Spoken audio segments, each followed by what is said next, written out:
The following is an exclusive presentation of Turner Sports.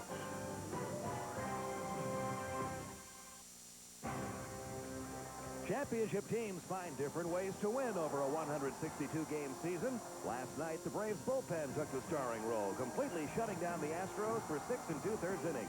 That let the offense come from behind, finally pulling it out on a bases-loaded walk in the 12th. The Braves go for 7 straight next.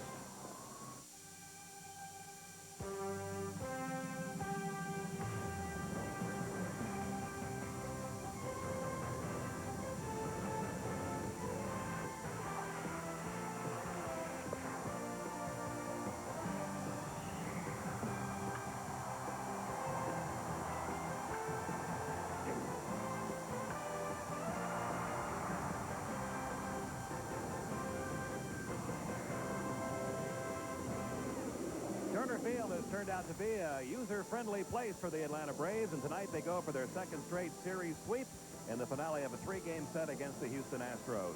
Hi, everybody. Pete Van Weren along with Joe Simpson welcoming you to Turner Field in Atlanta, the final game of this homestand. It's been a perfect one for the Braves. 5 straight wins at home, 6 straight wins overall. And, Joe, while pitching remains the strength of this ball club, the Braves have really kind of put all elements of the game together during this winning streak. Yeah, the bats have really come alive here at home. And I was talking to Fred McGriff before the ball game. I said, is it because you guys are beginning to get more comfortable with each other, or is it the ballpark? And he says, I think it's a combination of both. We're seeing the ball real well, and we're getting some big hits from guys. But also, I think it's an addition of Kenny Lofton and Michael Tucker at the top of the lineup are setting the tables for some guys. Jeff Blauser, of course, at the bottom of the order has been tearing it up. But those 2 guys at the top of the order last night showing what they can do with a couple of bunt singles that set the table for Chipper Jones. You can see the team's averaging over 5 runs a ball game during this streak here at home, and that's been the difference to me. Also, I think the bullpen has been good. Last night, they pitched real well, did not allow a home run. Of course, the Braves have not given up a home run all year long. And we'll see what happens tonight in the final game of this opening homestand of the season. Back with the lineups and all the action from Atlanta right after this.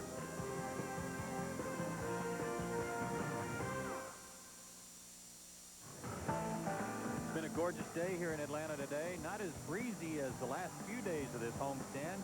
And a gorgeous night set for baseball. Here's the Tylenol starting lineup for the Houston Astros. Craig Biggio will lead it off at second base. Then Brad Ausmus, the catcher, bats second tonight, followed by Jeff Bagwell. Then Luis Gonzalez, who's going to bat cleanup. Derek Bell will drop to the 5-hole. Then Bob Abreu bats 6th. Bottom third of the order, Bill Spires, Pat Listach, and Chris Holt, the rookie pitcher, on the mound. For the Braves defensively, same lineup as last night. Lesko, Lofton, and Tucker from left to right in the outfield. Chipper Jones, Blauser, Lemke, and McGriff on the infield. Behind the plate is Javi Lopez, and on the mound, John Smoltz. 29 years old. He'll be 30 next month. 6'3", 205 out of Warren, Michigan. This is his 3rd start of the year, including 1 against Houston. He is 12-9 lifetime against the Astros. He started opening night at the Dome and took a tough loss, 2-1. He worked 8 innings, gave up 8 hits, but only 2 runs. They were both earned. He walked only 1. That was an intentional pass, and he struck out 6. His last start and his first start here at Turner Field was in that rain-delayed game against the Chicago Cubs a few days ago, Saturday night to be exact. He got in only 5 innings in that ball game, but did come out the winner because he was the pitcher of record when the game was eventually postponed until the next night, suspended, I should say. Braves went on to win that one 11-5. Umpires for tonight's ball game, Ed Montague will be calling the balls and strikes. Jerry Crawford at first base. Tom Hallion will be down at second. Larry Vanover moves to third. Ed Montague, generally speaking, Pete, a guy who's pretty conservative with that strike zone. I think he's more of a hitter's umpire than a pitcher's umpire.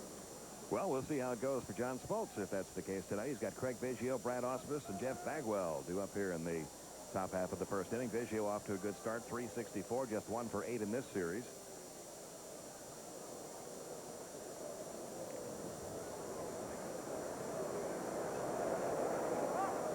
And the first pitch of the game on the way from John Smoltz. And it missed low and away, ball 1.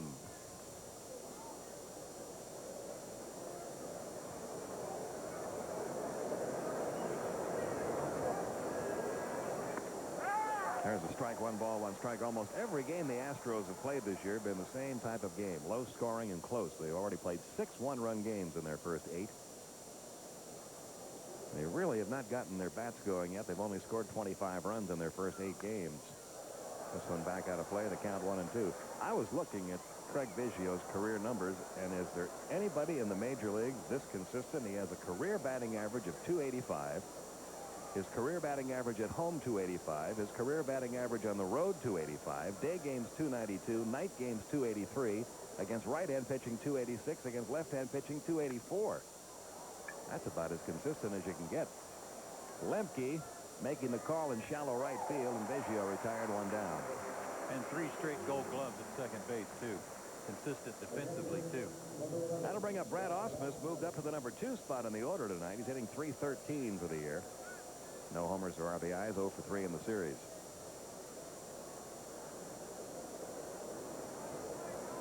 Both teams hit the road after this game. The Astros go to St. Louis, where the game today with Montreal was postponed because of snow.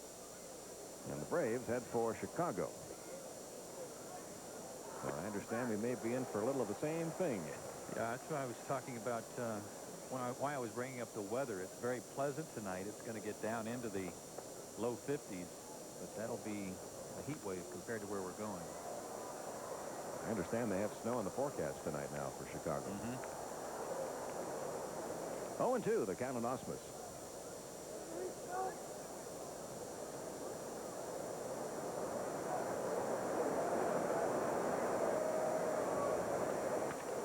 Rolled off the end of the bat toward Lemke. And quickly 2 are down. Here in the top half of the first inning, bringing up Jeff Bagwell, who's 1 for 10 in the series, hitting .267 on the year. Playing with a little bit of a left hamstring problem right now. Boy, what a key at bat, though, last night when he was battling Paul Byrd with runners aboard in the ninth I thought inning. that was the game right there when Paul Byrd struck out Jeff Bagwell. Byrd 3 scoreless innings last night. A little wild. He walked 4. Didn't give up a hit, though. There's a strike 0-1. Keep an eye on Smoltz tonight. Darryl Kyle, after the game last night, said because of the cool temperatures and low humidity, he didn't have much of a curveball. Had to go mostly with fastballs and splitters. Could be the same for Smoltz in this one. We'll see. Foul back 0-2. I'm interested to see what difference the lack of a wind blowing from the left field pole to the right field pole will have on fly balls. Really the first time we've had a game here in Turner Field where that has been the case. Every other game we've had here, the wind has been blowing either out toward right or across from left field toward right. Tonight, very little breeze. What little breeze there is blowing out toward left center with very light winds. Here's the 0-2. 1 ball, 2 strikes, and Bagwell. 2 outs, bases empty, just underway, top of the first. Brian Klesko hit a ball last night early in the game that Derek Bell made a nice catch on right at the 400-foot mark, and I asked Klesko before the game if he got all of that one. He said, I killed that ball, and it didn't get out of the park. Now a 1-2 pitch on the way to Bagwell.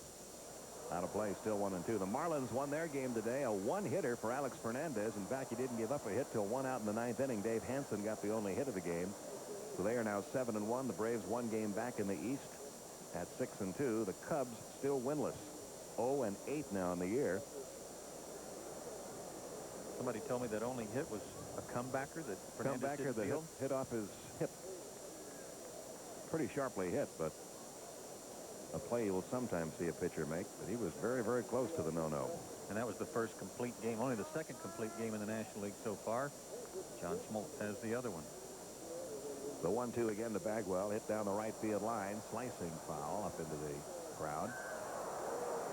Still a ball and 2 strikes.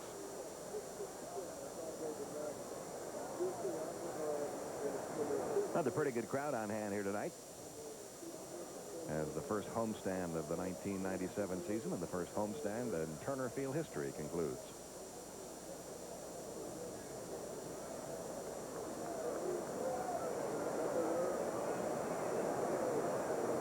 The 1-2 on the way and misses low, and the count even 2-2 on Bagwell, with Luis Gonzalez hitting in the cleanup spot tonight, waiting on deck.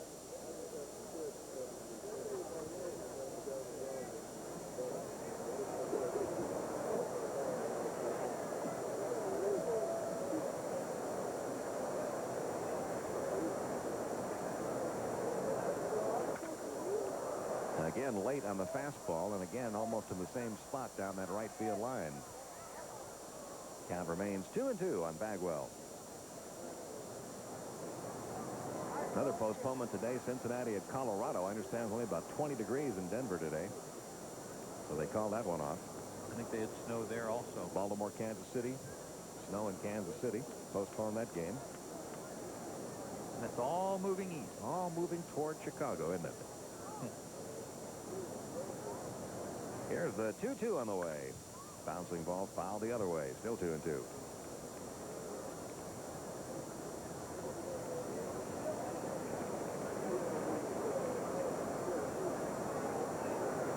Well, you were talking about the Cubs winless so far. Nothing could cool them off. They're already cold.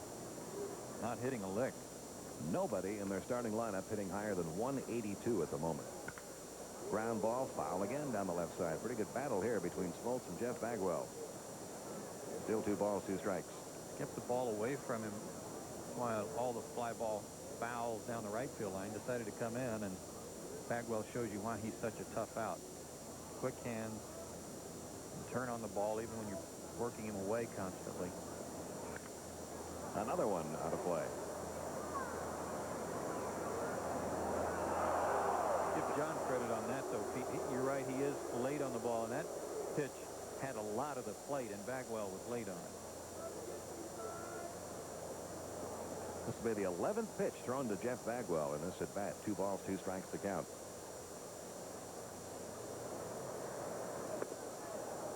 It's full now, 3-2.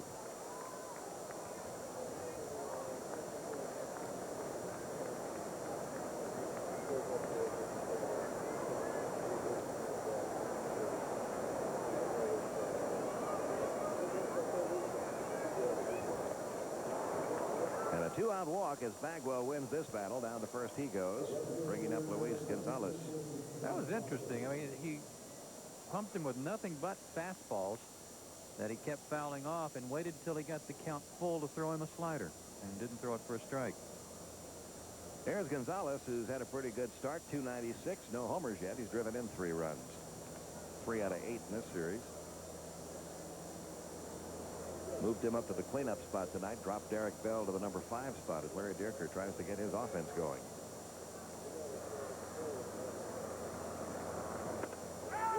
Strike 1 outside corner, 0-1. 2 outs. Bagwell, the runner at first, being held over there by Fred McGriff. Jose Cruz, the coach, over at first. Mike Cubbage giving the sign to third.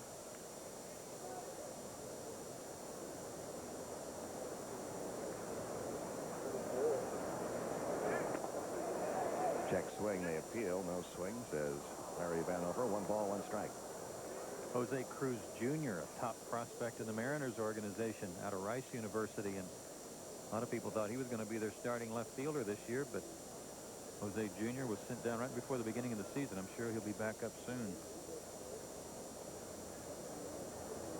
And the 1-1 is fouled away. Gonzalez late on that pitch. 1 ball, 2 strikes.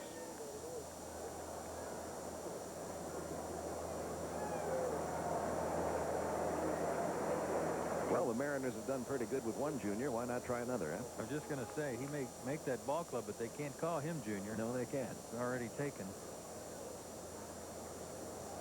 Here's the 1-2 pitch. Popped up, foul again, back out of play. A lot of pitches in this first inning from Smoltz. As the Astro hitters keep fouling him off.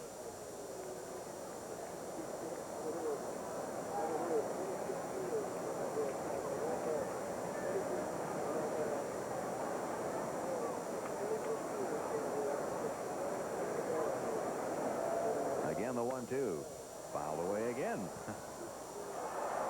Must be a little frustrating if you're out there on the mound. They have 1 good pitch after another, fouled away. But he really hasn't deviated that much from his fastball. Most of the foul balls have been on the number 1. Let's see if he goes to something different with Gonzalez here.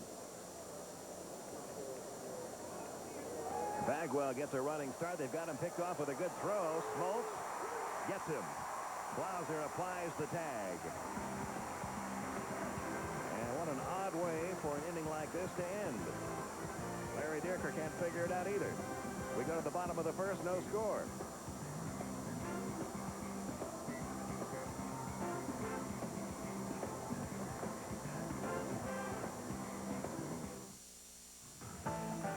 Braves come to bat with his starting lineup tonight for Bobby Cox. It'll be Lofton, Tucker, and Jones here in the first inning. McGriff, the cleanup hitter, followed by Klesko, Lopez, Limke, Blauser, and Smoltz. We'll give you the Astros defense as we go along here. See right now.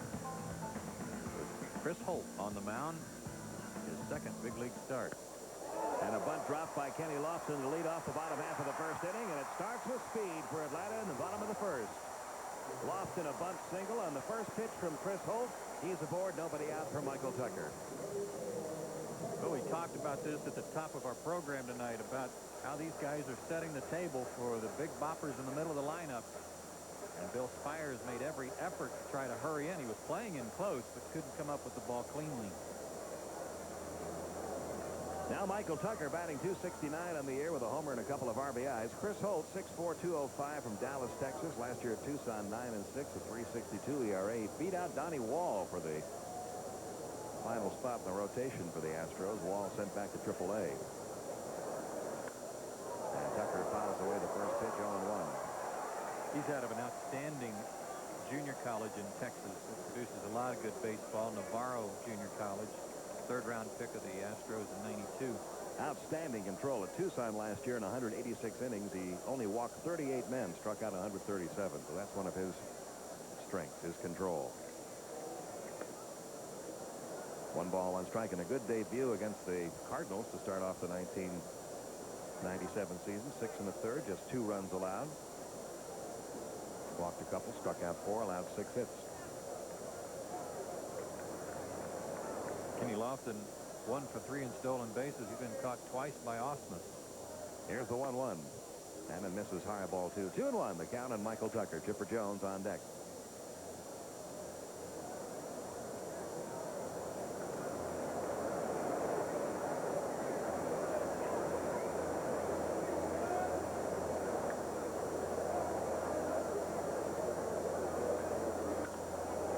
Now to play, 2-2. Pete, left-handers have had some luck against Holt. In that game against the Cardinals, they hit .333. Right-handers 143. Last season, left-handers were .500 against him in a brief appearance with the Astros. Right-handers were 0 for 9.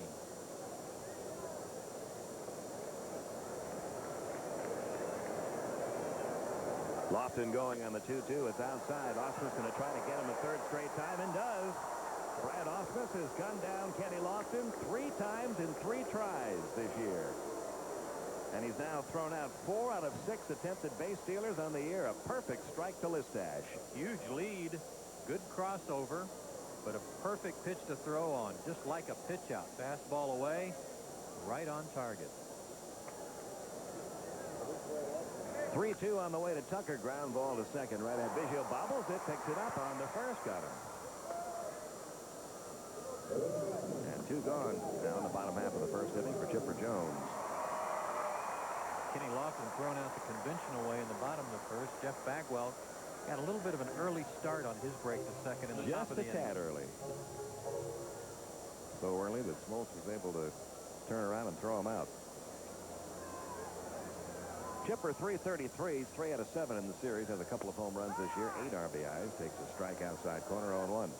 Got a good look at Ausmus wearing one of those new catcher's masks and helmet designed originally by Charlie O'Brien, the former Brave. 0-2 the count. Looks like a hockey goalie's mask, don't they? Supposed to be a little lighter. And the vision is supposed to be better also. 1-2 on Chipper.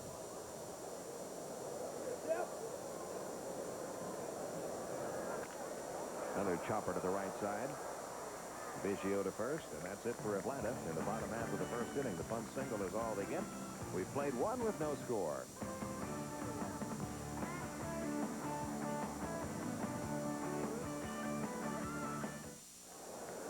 To the top of the second, and a reminder, this telecast is authorized under broadcasting rights granted by the Atlanta National League Baseball Club and is intended solely for the entertainment of our audience. Any publication, rebroadcast, retransmission of the pictures or descriptions of this game without the express written consent of the Atlanta National League Baseball Club is prohibited. Luis Gonzalez picks up here in the top half of the second. He was batting in the top of the first when Bagwell was nabbed trying to swipe second. Derek Bell will follow, then Bob Abreu.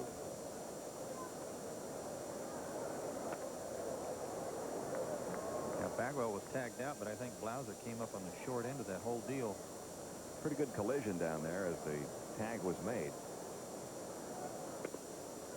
Count goes to 2-0.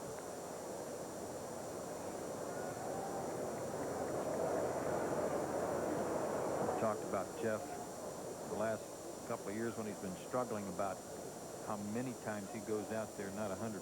It'd be easier to count the times he felt good. Here's the 2-0 now to Gonzalez. 2-1.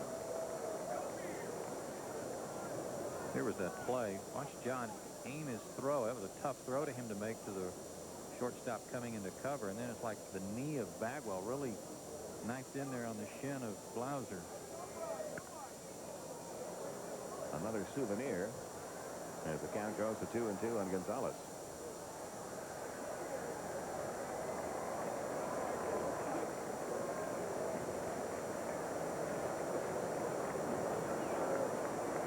This is the 35th anniversary of Major League Baseball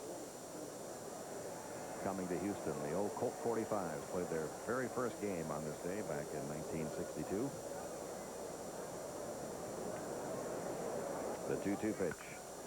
Off the end of the bat toward short. Going to be a long throw for Blauser. He sidearms it on to first in time. Good play by Jeff Blauser. One down.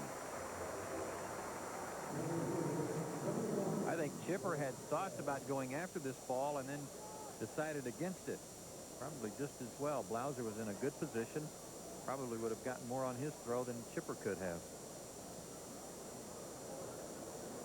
Got him by a step. One away for Derek Bell. Off to a slow start, hitting just 179. He does have a hit in each game in this series. 2 for 9 overall. And only a 182 lifetime hitter against Smoltz. Sorry, Pete. I guess he's decided, too, that it's not the pants and what style he No, wears. he had the knee highs on last night. In the air, center field, Lofton. Had him played almost perfectly. 2 down quickly here in the top of the second. And that'll bring up the rookie right fielder, Bob Abreu. Hitting .250 with a couple of RBIs. He does have a 6-game hitting streak. He has hit in every game he has played in this year, but he only has 1 hit in each of those games. He's 6 for 24 and a lot of strikeouts. He has struck out 9 times. He was 24 at bats. One guy, though, that last night turned the wind around. His double to left center field hit very well. Watch his swing and see if you agree with some of the scouts who say his swing resembles that of Barry Bonds a little bit.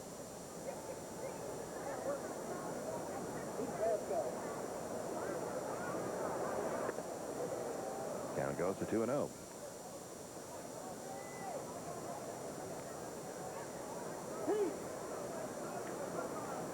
One of the few players I've ever heard of that requested a higher uniform number. That was something, wasn't it? He was wearing number 21 all through spring training. When he made the club, he asked for number 53 because that's the number that he wore in winter ball. And he feels that's his good luck number. Yeah, he had a good season. 3-0 the count.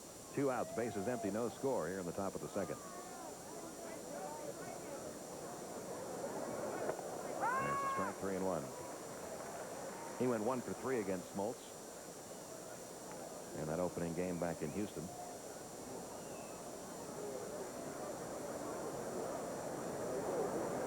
The 3-1 delivery. Pop foul, out of play. Full count, 3-2.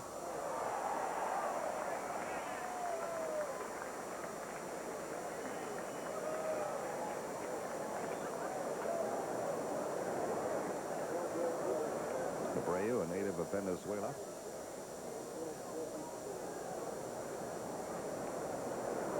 Just 23 years old, still 3-2.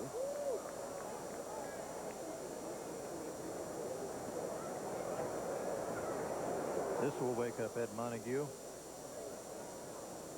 Boom. These masks are nicely padded, but not enough. Again, the 3-2, and he walked him low and inside, ball 4. First walk issued, or second walk rather, issued by Smoltz. He walked Bagwell in the first inning. And with 2 outs and a runner at first, Bill Spires will step in. He's the third baseman tonight. Kind of a revolving door at third for Larry Dierker since Sean Berry went on the disabled list. He's had Russ Johnson in there. He's got Tim Bogar available. He's got Bill Spires available. He says he'll use all 3 of them, depending on who the pitcher is, what the matchup might be. Spires .250 for the year.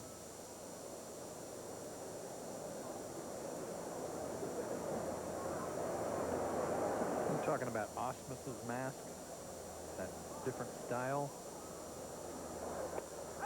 How would you have liked to have been the first guy to test it? Here, Pete, put this on. Let me fire a few balls at you. Yeah, that's a job that I don't think I would have volunteered for. That's the more standard type mask being worn by Javi Lopez.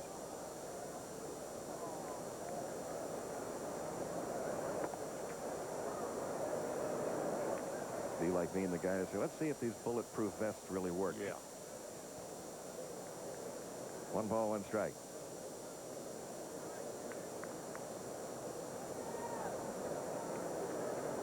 Smoltz has stayed with his fastball for the most part here in first and second inning. Not too many breaking balls. Well, I wonder if it's the same thing that is going on with him. It was with Darryl Kyle last night. He said that the low humidity and the cool weather made it tough to get a good grip on the breaking ball. So he stuck pretty much with fastballs and split fingers last night. Something you can determine warming up in the bullpen. Yeah, you can see John blowing on his hand to try to get a little better feel for the ball. That is permissible tonight. Runner going on the 1-1. Got a pretty good jump. Lopez drops it. Stolen base for Abreu. As the count goes to 2-1 on Spires. That's his first steal of the year. And that was a split finger pitch. He's thrown a lot of fastballs, and suddenly with a runner going, Javi's got to try to catch that split finger pitch and get rid of it quickly, and he dropped it in the process. Abreu has good speed. He had 24 stolen bases in AAA ball last year. He's at second now with a count of 2-1 on Spires. No score, top of the second. There's a breaking ball that missed low, 3-1.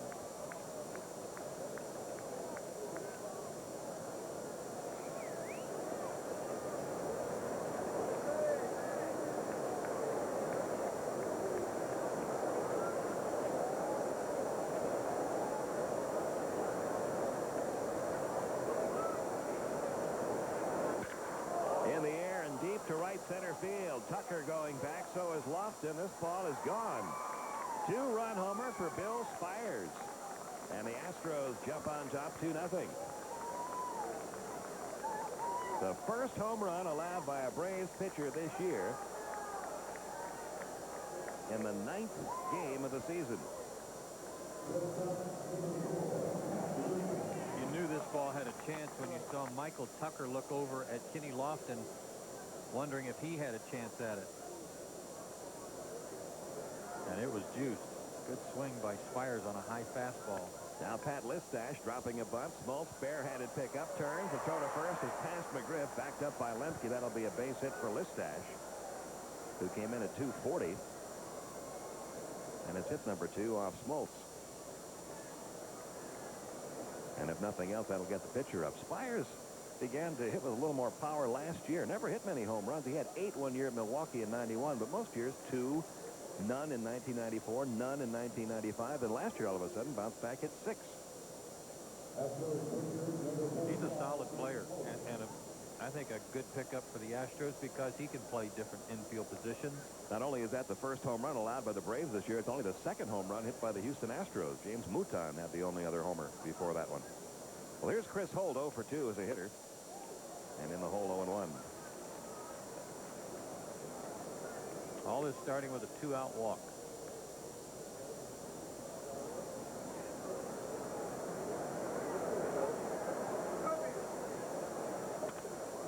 How to play the count, 0-2. So far, the early games here at Turner Field, this looks like it's going to be a little more of a pitcher's ballpark, but we've had cool weather. And it remains to be seen if the ball will carry better once the weather warms up. But this is a deep ballpark. 390 to the alley in right center. That's where Spires hit it out. Some of the ballparks, some of the newer ballparks that have a A similar look to this one. Only about 360, 365 to the alleys. So this is not quite the bandbox ballpark that some of the other newer ones are. Well, there's the first strikeout of the game for Smoltz. He's out of the inning, but not before Bill Spires touches him up for a 2-run homer. We go to the bottom half of the second. 2-0 Astros.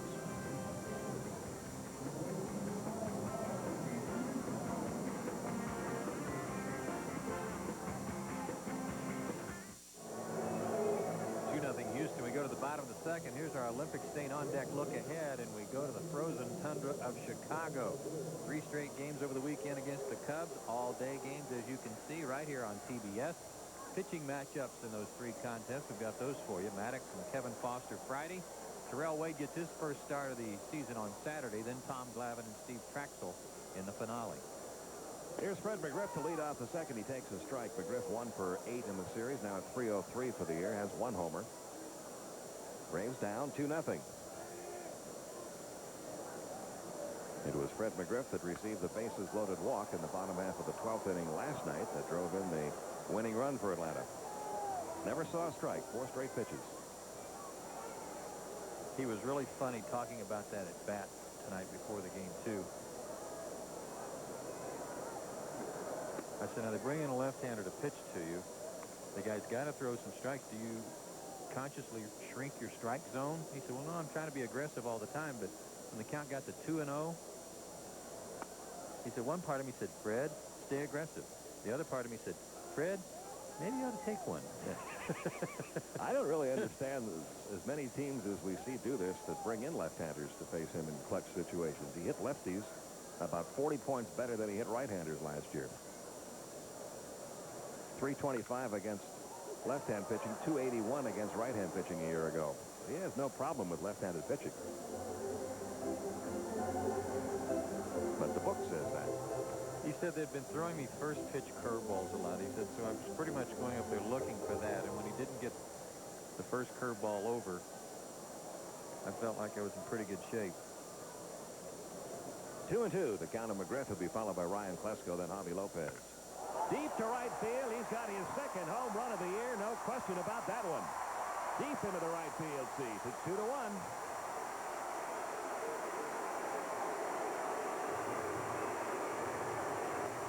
And without the wind blowing, Joe, the ball carrying much better tonight than we've seen it in previous games here at Turner Field. Ryan Klesko told me, Pete, that he felt like between the gaps, between 380 and 390, the ball was going nowhere. Down the lines, it was okay. Tonight, we've already seen a home run to the gap in right center, and now watch this launch job. Hanging curve. Fred did just what he's supposed to do with it. No doubt. Well, the Braves have cut the Astros lead in half. It's now 2-1. Here's Ryan Klesko hitting .217, looking for his first homer of the year. He's driven in 2. Upstairs, ball 1.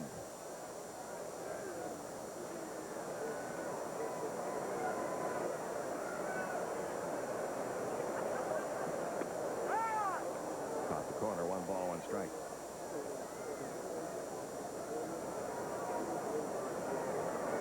Two homers, 4 RBIs now this year for McGriff. Sharply, but right at the shortstop Listash. On to first in time.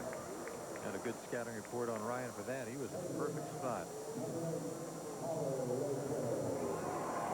1 gone for Javi Lopez, who comes in at .348 with a homer and 5 RBIs.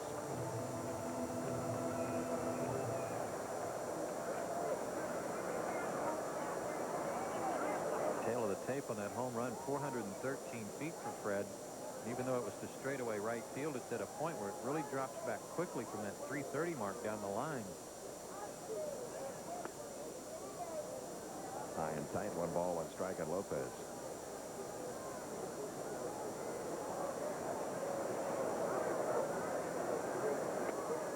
Didn't get the breaking ball. The count even on Javi. 1 ball, 1 strike. Almost all of the preseason magazines that came out forecasting the upcoming season and rating the players pretty much all ranked Mike Piazza and Javi Lopez 1-2 among catchers in the National League. And there's a base hit up the middle for Lopez at number 2 off Hope. He's aboard with 1 down for Mark Lemke. Javi Harvey swinging the bat well and thinking about hitting the ball up the middle, not He's trying to pull. Hit safely in 5 straight games now. 8 hits in his last 16 trips. And Mark Lemke will step in. He's been struggling a little bit. 190 for the year. 1 for 7 in this series. Has 1 RBI.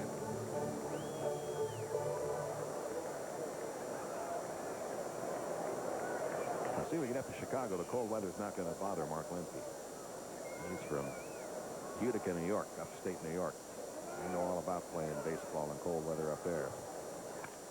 There's a ground ball, right side, gets through, base hit, right field. Lopez rounding second, heads for third. Here comes the throw by Abreu, and sliding in safely is Lopez. First and third with 1 out.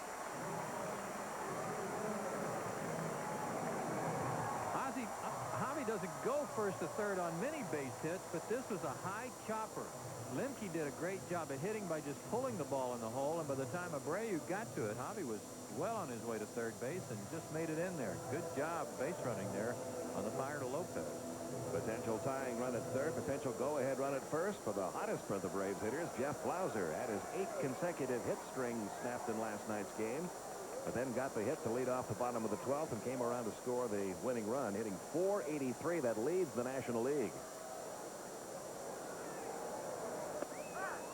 When the day began, he was behind Jeff Conine, but Conine's 1 for 4 in the Marlins game with the Cubs today. Dropped him into the 450s, and Jeff Blauser now on top in batting average, in doubles, second in runs scored. 14 hits this season so far. He had 9 hits the entire month of April last year. And not just singles. The 5 doubles, the home run already attests to that. He's driving the ball.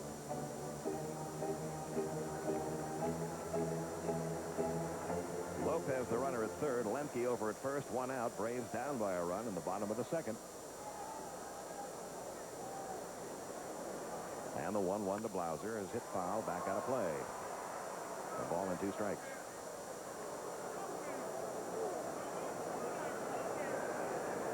I asked Bobby Cox before the game last night if he was tempted when you get a hitter as hot as Blauser has been to move him up in the batting order. He said no, because Jeff is the perfect guy to hit in the number 8 spot. He understands how tough it is to hit down there. And why tinker with anything when it's working right now? Everybody's comfortable where they are, so let's just leave everything alone. Still 1-2. I think some of Jeff's success right here has been, too, that he's not trying to do anything special with each pitch. He's not trying to be that number 2 batter and try to hit the ball to right field all the time. He's not trying to pull everything. It's almost as if he's just saying, throw it, let me see what I can do with it. Wherever it's pitched, I'll try to hit it that way. Here's the 1-2, just outside 2-2. It also gives the Braves different ways of scoring. We saw that a couple of nights ago when Blauser twice got on, twice was bunted over, and twice was driven in by the top of the order, Kenny Lofton. So weapons up and down the Braves lineup when the number 8 man in the order is hitting like Blauser is right now. Here's the 2-2. Struck him out. Good curveball. First strikeout of the game for Chris Holt. Out number 2 in the bottom of the second. Now let's see if John Smoltz can help himself. He made a bad pitch with a curveball to Fred McGriff. But that one had just enough taken off of it that Blauser was out on his front foot a little bit early with the start of his swing and couldn't hold up. Smoltz 1 for 4 on the year.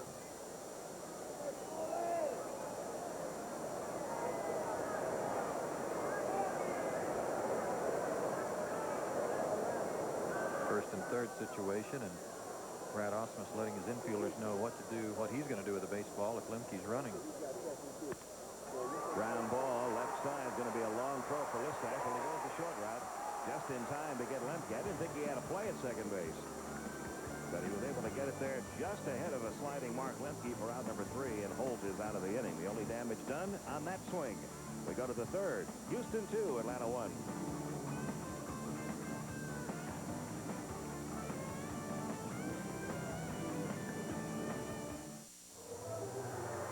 2-1 Astros. We go to the top of the third. John Smoltz facing the top of the Astros order. Craig Biggio, Brad Ausmus, and Jeff Bagwell looking for an easy inning here in the third if he can get one. He's thrown a lot of pitches first 2 innings, 48 pitches already. I'm watching him warm up, Pete, trying to see if there are any good breaking balls, any sharp snaps on any breaking ball. I don't see it. And maybe the same thing that you were referring to with Darryl Kyle last night. Maybe they're just having a hard time on the tips of their fingers getting that feel where they can snap the ball off to get the good hook. Craig Biggio will lead off. He popped to second his first time up. Very durable player, playing in his 245th consecutive game. That's the second longest streak ever for the Astros. Jeff Bagwell once played in 304 straight. Takes a strike, 0-1. And he's worn the same helmet during every one of those games. It's a beauty.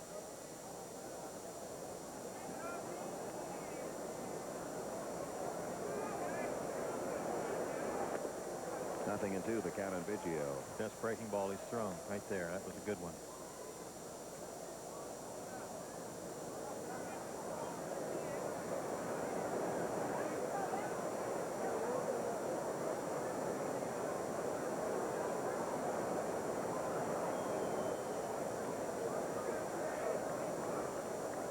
Now the 0-2 on the way. Got him. 3 pitches. Strikeout number 2. 1 gone. That was a good sequence. Split finger pitch got Biggio swinging. Good curveball right before that. Now Brad Ausmus, who grounded out to second his first time.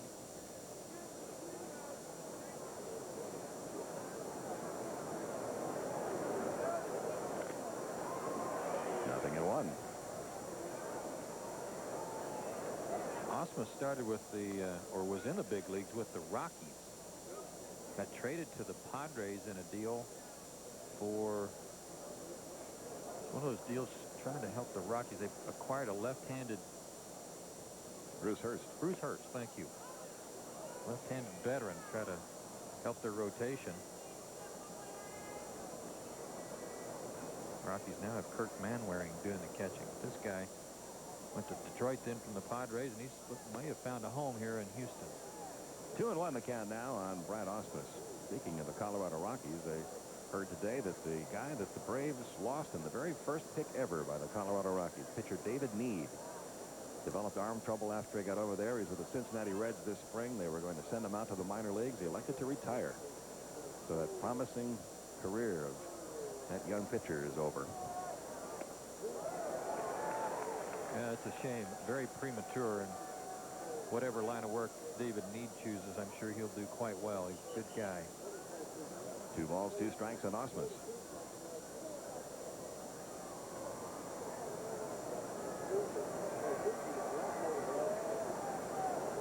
The 2-2 foul back. Braves lost Need, Vinny Castilla, and Armando Reynoso in the expansion draft. Reynoso now pitching for the Mets. And we don't need to tell you about the success Vinny Castilla has found at Coors Field. Line right field coming on is Michael Tucker. Diving try, trapped the ball. It's going to be a base hit for Ausmus. See if Tucker's okay. A little slow getting up, still down on both knees. Might have had the wind knocked out of him a little bit. Jeff Porter is heading out there to see if he's all right. Let's hope that's all it is. Fully extended on the dive. Made a terrific play, and yeah, looks like the wind. To be honest with you, the way Ausmus runs, if that ball gets by him, he may have circled the bases.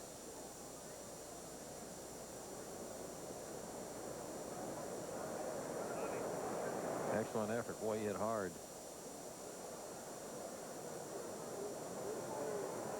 And then had to get up and get the ball back into the infield, even though he couldn't catch his breath.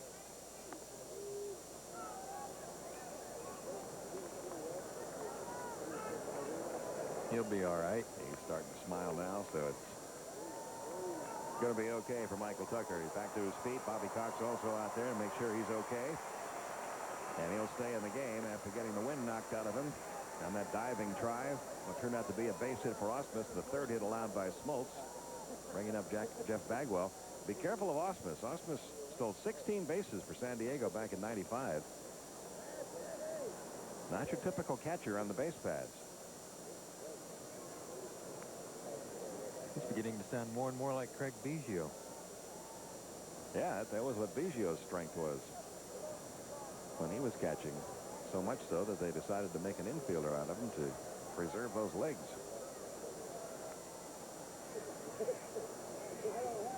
Respect right there. A throw to first.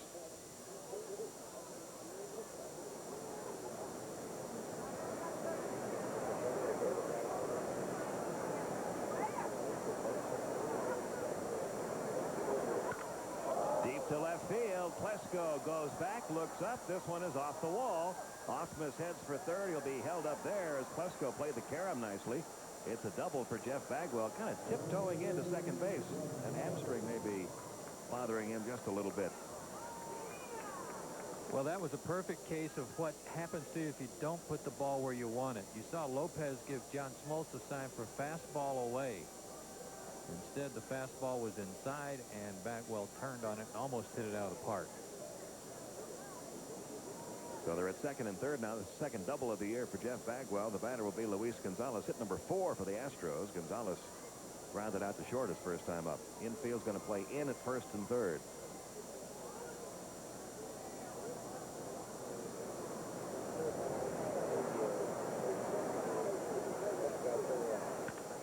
Little tap toward third, but foul. The count 0-1. Gonzalez is tough to fan. In situations like this, he generally puts the ball in play somewhere. And because of that, John may be able to work him a little bit. Try to get him to maybe chase a ball off the plate a little bit so that he hits it to one of his infielders on the corners.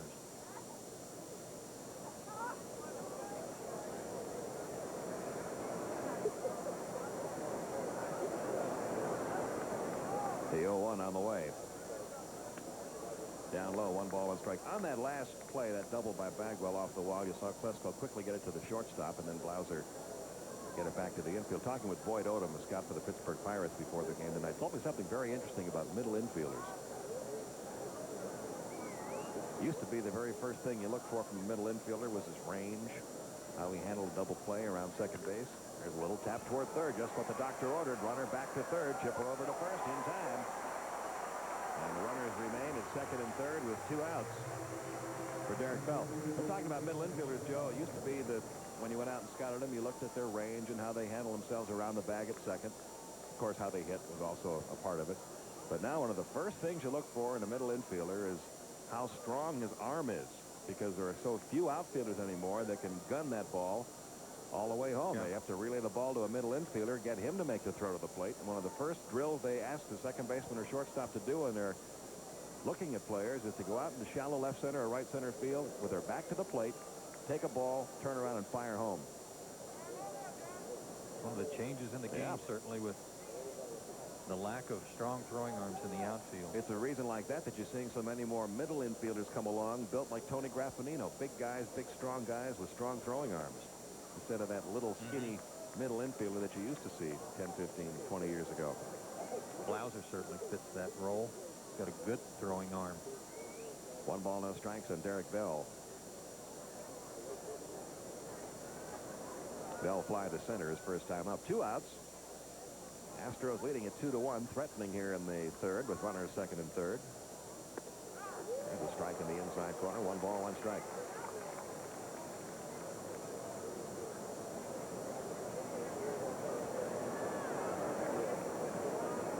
John made a big pitch to Gonzalez to get what he wanted. And now he has a chance to get out of the inning without giving up a run, but he's got to make a good pitch again to Bell. He hit the ball hard his first time up. 1-2 the count now on Derek Bell. And this guy's not going to stay silent much longer.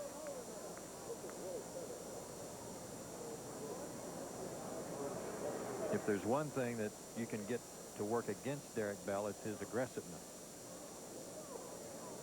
Doesn't walk very much. No, he doesn't. You might be able to get him to chase a pitch out of the strike zone. The 1-2. Foul that one off. Still a ball and 2 strikes. One thing I haven't seen him do yet, though, that he has done in the past, and that is make a difference, make a change in his stance, even during an at-bat, especially when he used to fall behind in the count like he is right now, 1-2. he would really spread out and almost eliminate his stride altogether. In Houston and here, he has not done that yet. You know, that may be under the managerial reins of Larry Dierker, something that Dierker wants to get away from. He said he's expecting Derek Bell to hit him 25 to 30 home runs this year. And with 2 strikes, if he spreads out and just starts going for the base hit, although in a situation like this, that's still a good tactic, you would think. There's a ground ball, deep short, long throw for Jeff Blauser. Strong arm, gets him by a half step. And Smoltz is out of the inning, stranding runners at second and third. We go to the bottom of the third, 2-1 Astros.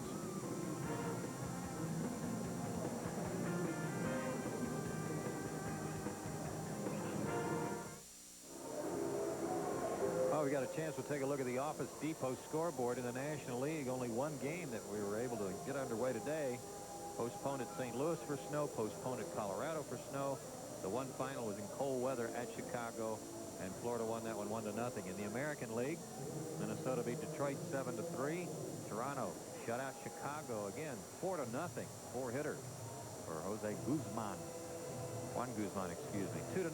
Texas a win over Milwaukee, and again cold temperatures. They only had 5,000 folks there. Baltimore at Kansas City postponed because of rain and snow. Temperature 34 degrees. Kenny Lofton bunt single his first time up, and caught stealing for the 3rd time this year, and all 3 times have been with Brad Ausmus behind the plate. 1 ball, no strikes. Again showing bunt, 1-1 the count. Kenny's kind of like Brett Butler. Doesn't matter if you play in on him or not, he's still going to bunt, as he did in the first inning. Here's the 1-1. It's low and inside. 2-1.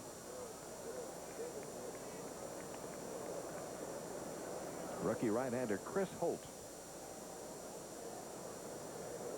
delivers the 2-1 pitch to Lofton. Line, left center field, base hit. That looked a little bit like Brett Butler, too, didn't it? Yeah, and speaking of Brett, I hope he's bouncing back from a setback here at the beginning of the season. Well, but he keeps scoring those winning runs in the 14th and 15th innings. He's done that a couple times this week. Quite a comeback. Well, I wonder if Ausmus has made Kenny feel like maybe he better shut down the running game, or if he's going to check him out again. He's going to treat it one of 2 ways, either not go at all or take it as a personal challenge to show that he can steal a base with Ausmus behind the plate. Tucker grounded out to second his first time up, and they pitch out on the first pitch. Lofton was going nowhere. Braves now with 5 hits off of Holt.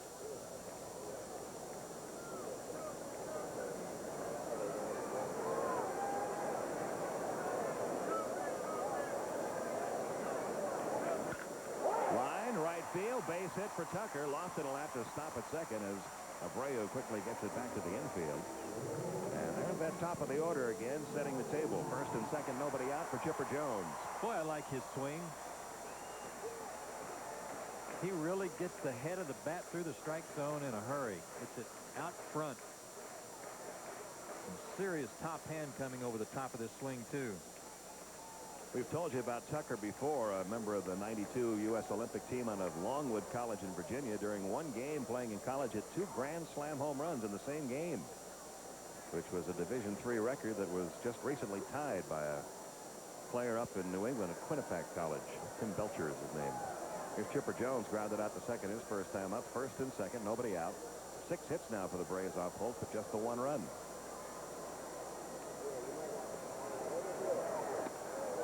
Up and in on Chipper, ball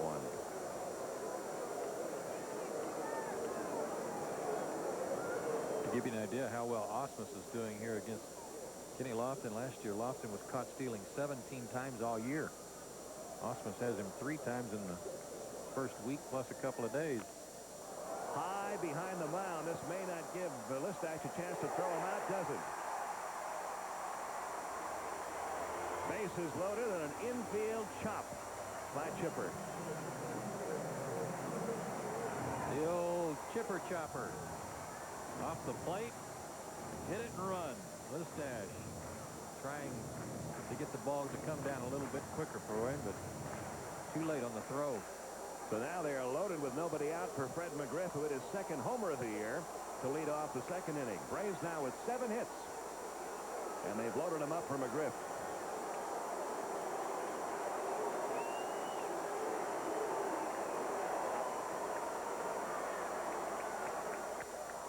toward third, knocked down by Spires. He'll have a play at the plate. One out.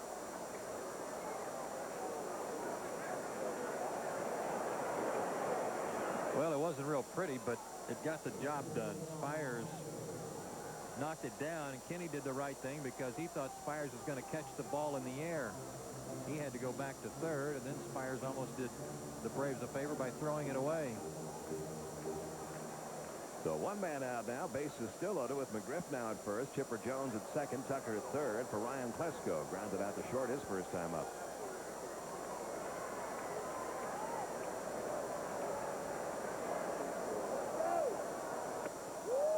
One ball, no strikes on Klesko. That's a bit of a pattern. Fastball in, breaking ball away. Good career numbers for Klesko in this situation. 2 runs, 4 hits for the Astros. 1 run, 7 hits already for Atlanta. Normally in the bottom of the third. Normally, Pete, your middle infielders play up the middle for double play, but Listach is almost behind the base runner. That's going to be out of play 1-1. That's about where he was playing for Klesko, and Ryan hit the ball to him his first time up and took a hit away from him. Really cheating way up the middle. A lot of room on the left side between Spires and the shortstop. And there he goes again, edging over that way.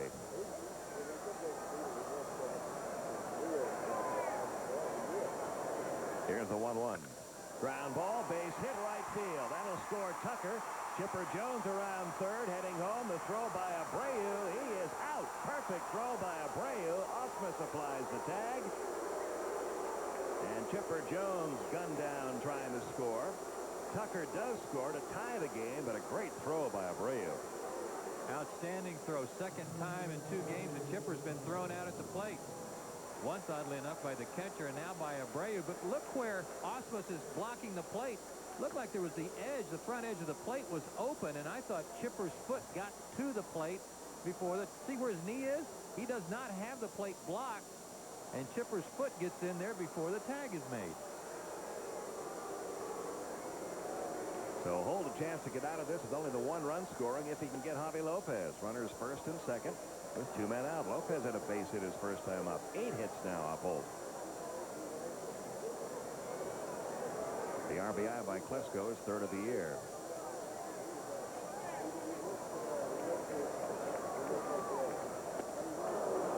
One ball, 1 strike. Well, there's nothing wrong with the throwing arm of Bob Abreu. That was a great throw. Got to the ball quickly, too, and that helped set it up because it was not really hit that hard. 2 or 3 hopper through the infield. 1 ball, 1 strike now on Lopez. 2-2 the score. And the 1-1 pitch. At the knees, 1-2.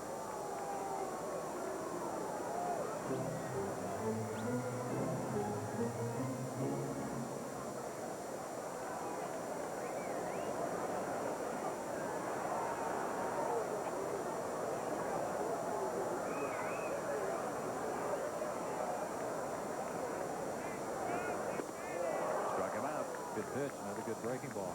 Second strikeout of the night for Chris Holt. And he has tiptoed around a lot of situations here and gotten out of them for the most part. It's 2-2 as we go to the 4th inning.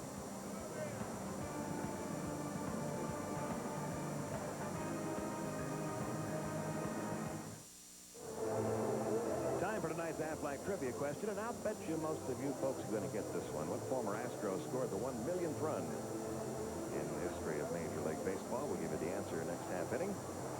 2 runs, 4 hits for the Astros. 2 runs, 8 hits for Atlanta. As we go to the 4th, here's Joe. Yeah, and that guy still in baseball. Yes, he is. The guy who made the good play to throw out a runner at the plate. Bob Abreu will lead it off. He drew a walk, stole a base, scored a run with 2 outs in the 2nd inning. Scored on the home run by Bill Spires. 0-1. He's hit in 6 straight games, as Pete told you. 1 hit in each of those 6. Was 1 for 3 against Smoltz opening night.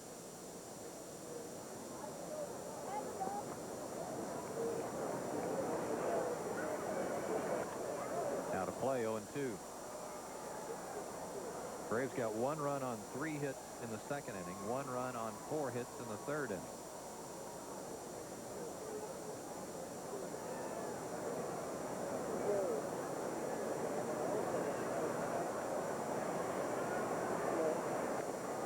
0-2 pitch just missed. I have to check with Greg Maddux on the plane to Chicago tonight. He certainly pitched in some cold weather when he was with the Cubs.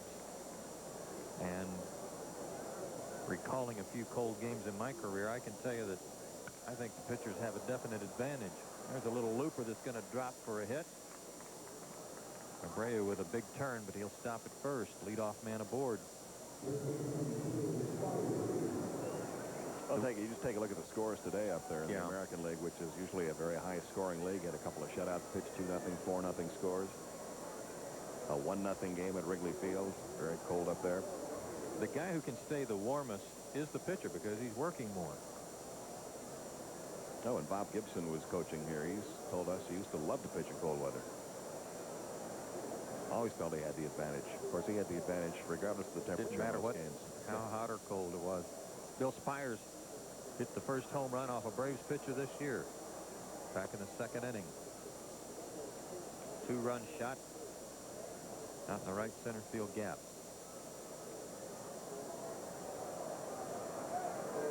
Spires broke in with some pretty good ball players in Milwaukee. Robin Yount, Paul Molitor, to name a couple. Jimmy Gantner. He learned how to play the game right from some very good pros.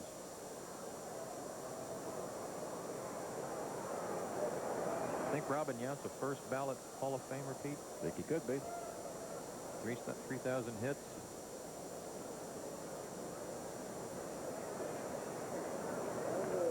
1-0 pitch, a little low. I'm not sure, but I believe he's eligible in '99, the same year that George Brett. I think perhaps Carlton Fisk, Nolan Ryan, a whole bunch of real good players are all on the ballot at the same time. If it's a big group, he may not get in that first year. It's a real select group.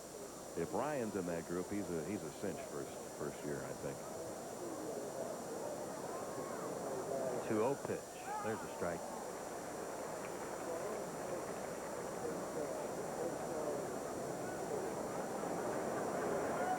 We're going on this trip to Chicago. It's a 3-day trip, and normally when you go on a quick trip and back like that, you see just a bunch of overnight bags. Looks like we're going on a ski trip if you look at the luggage rack of the Braves today. 2-1 the count. That's going to reach the seat. 2-2. I know I had to sit on my suitcase. Lots of sweaters and parkas and overcoats, and Skip brought his toboggan in case we get snowed out. So I brought one. We have something to do tomorrow. Gloves.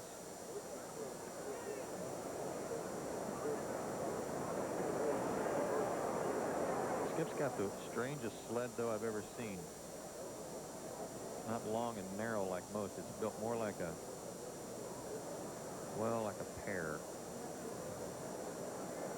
Pear-shaped sled. It's really strange.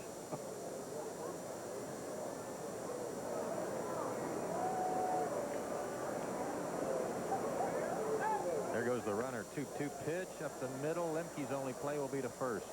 Has to hurry. And just got him. Slow roller. And Spires was hustling down the line, but he protected the runner. Go-ahead run at second for the Astros, and the batter will be Pat Listach. Well, you talked about Spires learning how to play the game right. One of the things you learn when you are on a team of veteran players who know how to play is never assume anything. Always run everything out. That time he almost beat it out for a base hit. Listach put out a nice bunt single following the home run in the second inning. Takes low. He didn't play last night. He came in very late in the game in extra innings. He had the flu.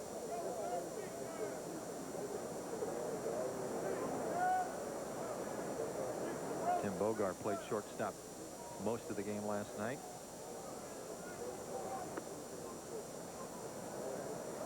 2-0 the count. Smoltz has thrown a lot of pitches. First 3 innings, he's only had 1 1-2-3 inning, and that's because after walking Bagwell with 2 out in the first, Bagwell decided to try to steal second before Smoltz had even thrown home. And he threw a lot of pitches that inning with all those foul balls with 2 strikes hit by Bagwell and Gonzalez.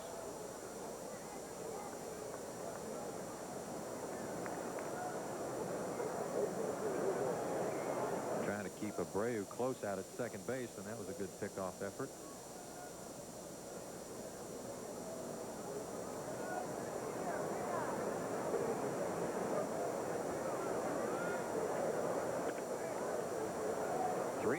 pitcher on deck, and that may be in John's thinking a little bit, but he has not come close to a strike to Listach.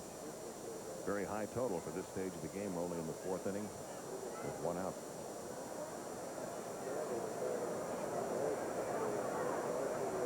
Listach not swinging. There's a strike. Last night the Braves bullpen in that 12-inning ball game, Klontz an inning and 2/3, Bilecki an inning. Paul Bird we talked about with 3 innings of work, and Alan Embry picked up the win with a perfect 12th inning. 3-1 pitch. Out of play, full count. The Astros are still in first place despite losing the first 2 games of this series. The record 5-3, but they've got a 1-game lead over not the Reds, not the Cardinals, not the Cubs, but the Pittsburgh Pirates. They're off to a decent start playing all those games out in the West Coast. John Eriks has already got 4 saves. They're 4-4.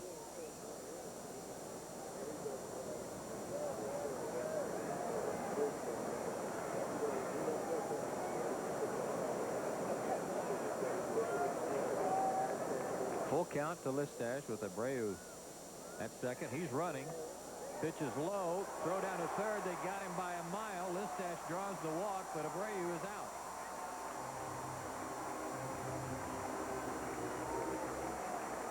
So a runner at first and 2 outs with a pitcher up. Real break for Atlanta because you get the runner out of scoring position. Perfect throw by Lopez. The ball just waiting for Abreu as he slid in. Javi's had a good time of it throwing. That's the 3rd man he's thrown out in 5 tries this year. He's thrown out 60% of attempted base stealers. Swing and a miss by Chris Holt, who struck out his first time up. Javi actually let that one go from his left knee, too. The low pitch. He's much quicker getting rid of the ball. Had a little trouble getting to his feet. Good breaking ball, 0-2. That walk, the 3rd issued by Smoltz. When Lopez first came up to the major leagues, a lot of the scouts that saw him said he's got a long arm throw and he's trying to throw out a base stealer. Now he's got that little short arm technique where he gets rid of the ball very quickly with something on it. Of course, you come over to the Braves, you got Pat Corrales and Ned Yost on the staff, 2 of the best to work with you on that. Absolutely, and they notice and pick up things right away. Right. If you start falling into some bad rut or creating some bad habits, they're going to get on you about it right away. Good comeback by Smoltz. No harm done. He gave up a hit and a walk, but stranded a runner. And we played 3.5 at Turner Field. Still a 2-2 tie.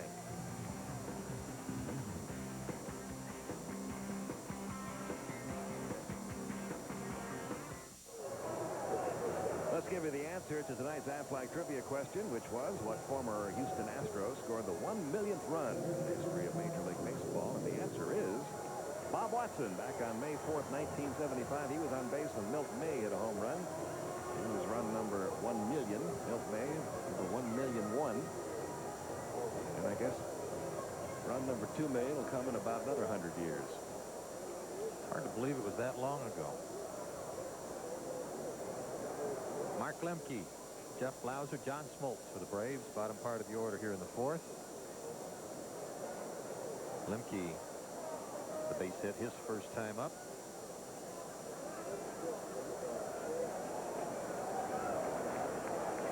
Bumped his average up to 227. Good curve, called strike. That's been his best pitch. Holt at times has hung his breaking ball, but been tough on the right-handed hitters.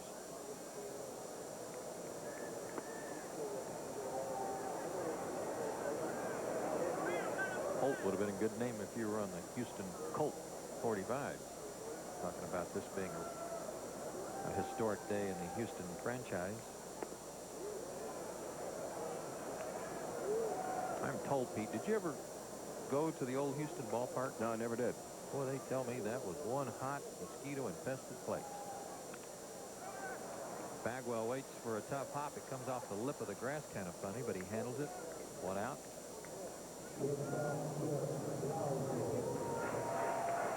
Yeah, summertime, as you know, we obviously play in the dome there in Houston, but we have to go outside to get into the dome, and we know how hot and humid it can be there in Houston. Aren't the plans for their new ballpark have a retractable roof, and they still feel that they're going to be able to keep the roof off about 60% of the time in the spring and in the fall and some of the summer days. But I'll bet you July and August that baby will be closed most of the time. Blauser struck out his first time up. Well, that's kind of like it is in Seattle. You know, maybe in reverse. The middle months of the summer are beautiful in Seattle, but they would lose so many games without the dome in April and September. That's why they need one. Bouncer back to the screen. 2-1.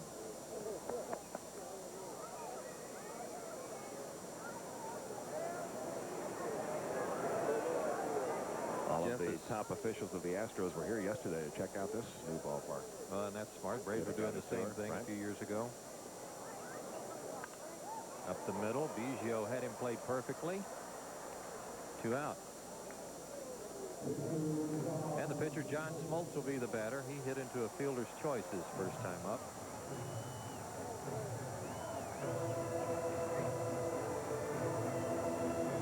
Braves had runners at the corners and 2 out, and John hit a ball to short that Listash made a nice play on.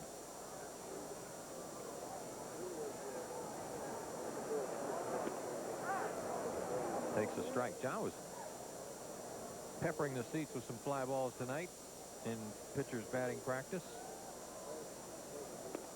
That may have been the first sign we'd have had tonight that we were going to have a couple of long balls.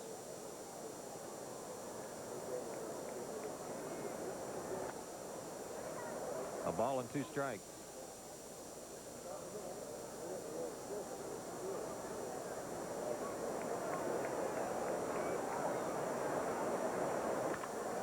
Hit hard to right field, but Abreu right there. Defense has been in the right place at the right time for the Astros tonight. Braves go in order. After 4, we're still tied at 2.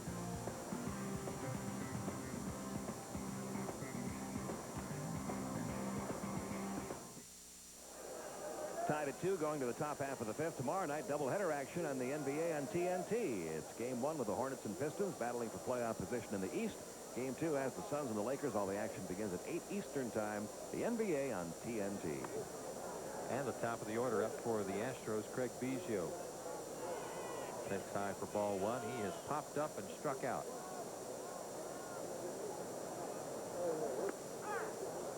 One and 1 to count. Good pitch there by John Smoltz.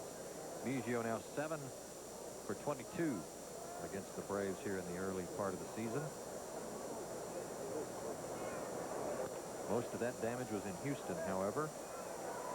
And he's 0 for 3 tonight. Flipped his bat after hitting that ground ball. It rolled almost all the way out to the mound. Brad Ausmus, the catcher, 1 for 2 tonight. He is 4 for 10 against the Braves. Off to a good start offensively after a very slow spring with the bat. Hit just over 200 in spring training. Funny how that works. Bell rings and the games count. The intensity increases. Concentration is better.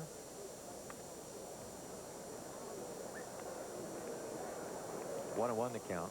Braves have out hit the Astros 8-5. Houston got their 2 runs on a home run by Bill Spires.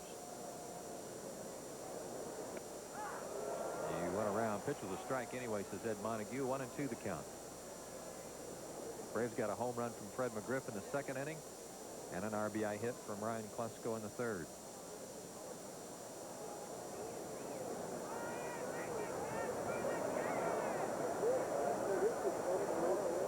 Nasty slider. Whew. There wasn't a slider breaking ball of some type that started about the outer third of the plate. Every now and then you'll hear Bobby Cox talk about a pitch a pitcher throws that's unhittable. That was one of them. If you're going to swing at that, you got no chance. Strikeout number 4 for John. Jeff Bagwell, the hitter, has walked and doubled and was thrown out trying to steal. Takes a strike. And that hit for Jeff, his 4th hit against the Braves so far. first 6 games they faced each other, but it's 4 hits and 22 at bats. It controlled him pretty well. Done a good job in this series. That was only his second hit and 11 at bats in this series. That double he had back in the 3rd. Did a good job on him last night. He came up in a couple of clutch situations and came up empty. Breaking ball seems to be working just fine right now. Pete, a couple of good ones this inning.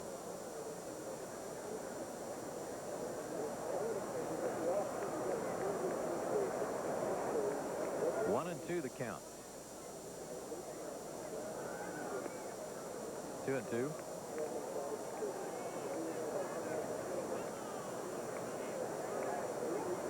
Tomorrow afternoon from Wrigley Field.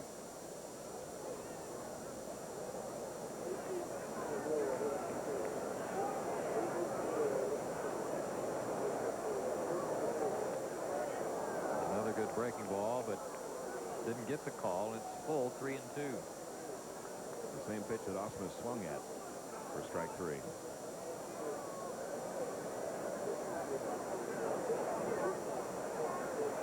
Payoff pitch to Bagwell. Fastball hammered. Deep center. Lofton at the track. That ball is way out of here. The dead center field. You know, you saw that shot of Bobby Cox and Leo Mazzoni rubbing their eyes. Now, on a borderline pitch like the one before, the reason they're rubbing their eyes a little bit is because you just hate giving Bagwell another chance.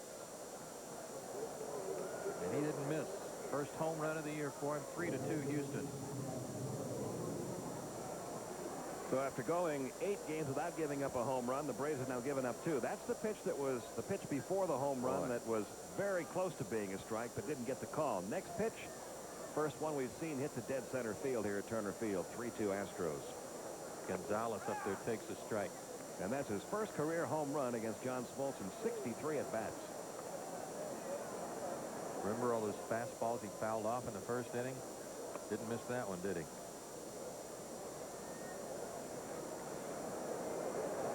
And the Astros have doubled their home run output after hitting only 1 over their first 8 games. They've hit 2 tonight. That 2-2 pitch. Good looking pitch, too. They'll be talking about that in the Braves dugout.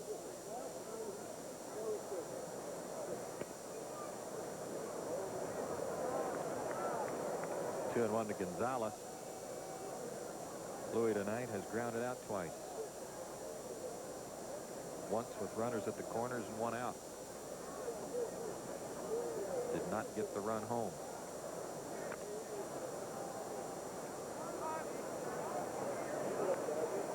Two and 2 with 2 outs. And we're only in the 5th inning.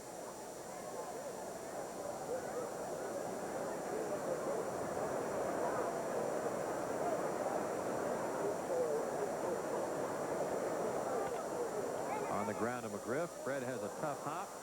Recovers and throws him out. Nice play. John Smoltz unhappy that he gave up the home run to Jeff Bagwell, but the Astros have the lead. We go to the bottom of the 5th inning. Skip Carey and his new sled, and Don Sutton come over to take you the rest of the way.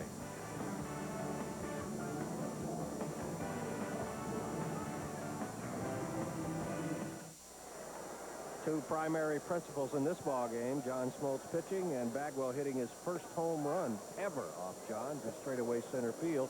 And the Astros lead at 3-2 at the Braves come to bat here in the bottom of the 5th inning. Lofton, Tucker, and Jones, first 3 due up.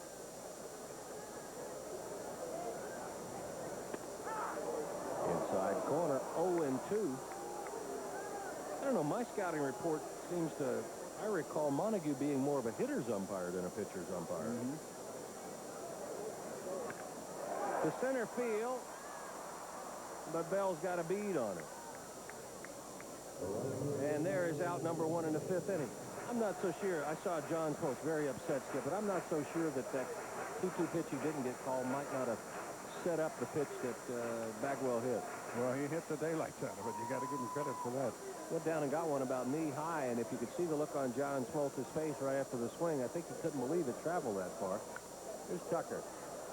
Out of play, and it's 0-1. So they started taking some things down at the old park today, huh? That's what I understand, yeah, some tiles and the like, but there's still a lawsuit, I think.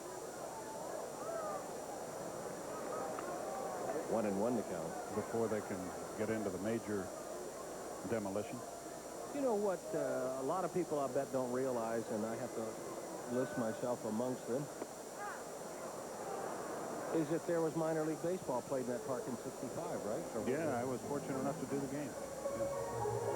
And I think most of us think that the Braves kicked it off in there in '66. They did with exhibition games, but regular season last year the Crackers. Line drive, base hit. So Tucker will stand at first. That's 10 hits for the Braves, yet only 2 runs to show for it. And actually, one of them a home run, so what is it, 1 run on 9 hits now?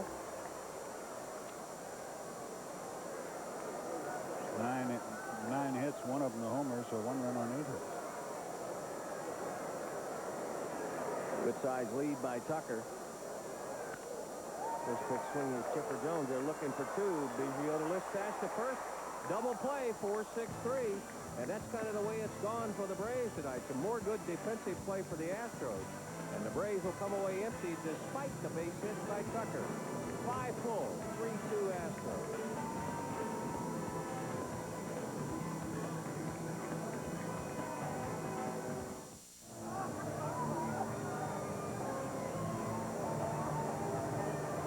As we look at the Budweiser game summary, Don, it reminds me, whatever happened to that dog that Budweiser used to have? What was his name? The dog that was in all the commercials? Spuds McKenzie. Yeah. They made Billy Sample interview that dog once. That was not the highlight of Billy's career, I can guarantee. Did he do it at Lake Okeechobee? No, he did it at Bush Memorial Stadium. Bell to lead it off into 6 for the Astros. Astros up 3-2. First pitch swinging, doesn't get it, 0-1. Probably came on a day that the clouds were bumping together. It was the first day of the series, and it proved conclusively that salesmen have no souls at all. It's all money. No balls and 1 strike. Bell's third time up, hitless the first 2, fly to center, grounder to short. To right field, near the corner. Tucker's got room. And about a step and a half in fair territory, puts it away. There's 1 out. So was it the Crackers played in the old ballpark? The Atlanta Crackers? Yeah, the Atlanta Crackers played the '65 season there because a councilman in Milwaukee named Eugene Grobschmidt had used legal means to halt the Braves from... They planned originally to play in '65 in Atlanta Fulton County Stadium. Funny how things worked out. If the powers that be down here had known they had an extra year to construct that stadium, We might not be in this one. probably not. They'd probably still be playing there, and it would have been a much better ballpark than it was. But they had to throw it. Furman Bisher wrote a book about it, The Miracle of Atlanta, how they worked 24-hour shifts to get the stadium ready. And then the architects were just sick when they found out they had an extra year. 1-1 to Bob Abreu. The right fielder has walked and scored single and made a good throw to the plate to nail Chipper Jones. And the old ballpark here, Ponce de Leon Park, is now a shopping center right across from what used to be the old Sears building and is now a federal government building on Ponce de Leon Avenue. Out of play, 1-2. So you worked the last game there. At Ponce de Leon, yeah. The first game. First regular season game in Atlanta Fulton County Stadium. The last game. And the first one here. That's a pretty good string. That's 4 pretty memorable events. Here's the 1-2. Got him with a split finger fastball. For Smoltz, that's strikeout number 5. John has now set down 3 in a row in easy fashion since the home run by Bagwell. 2 gone for Spires. He put a charge in 1 back in the second inning. With 2 outs, he got a Smoltz high fastball and hit it about 415 to right center field for his first homer of the year and his second and third RBI. I want to thank the gang out at the Chop House. They sent us some barbecue sandwiches. Very good. And we just asked for a menu, and then we find out they're going to deliver it 1 item at a time. That's great. Don needs a wine list, guys. Spires homer, the only hit of the night. He's 1 for 2. His ball went upstairs. He and Listach, no strangers to each other. They both spent time in the Milwaukee Brewers organization, were teammates in '92 and '93. Listach took a little more adventurous route to get here. Remember, he was that player one of the players in that ill-fated trade with the Yankees last year. Yeah, and they said he was damaged goods and sent him back, huh? He was the Rookie of the Year in '92, beat out Kenny Lofton, but their careers gone in opposite directions since. It's Spires, claimed on waivers by the Mets and signed with the Astros as a free agent at the end of last year, so teammates again. It's 2-1 to the Astros third baseman.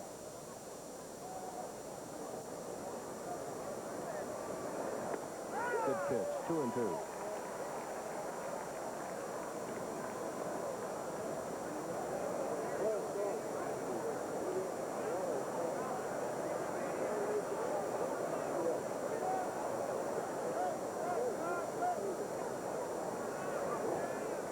Looks like he wants the split finger. He does, but Spires stays alive. He fouled off an out pitch. Still 2 balls and 2 strikes. We might be with you at 3:15 tomorrow, but if the weatherman's right, no way. They anticipate 5 inches of snow overnight in Chicago. Then again, we might be at the movies at the 15 tomorrow. Yeah, that's one possibility. Breaking ball low, and it's 3-2.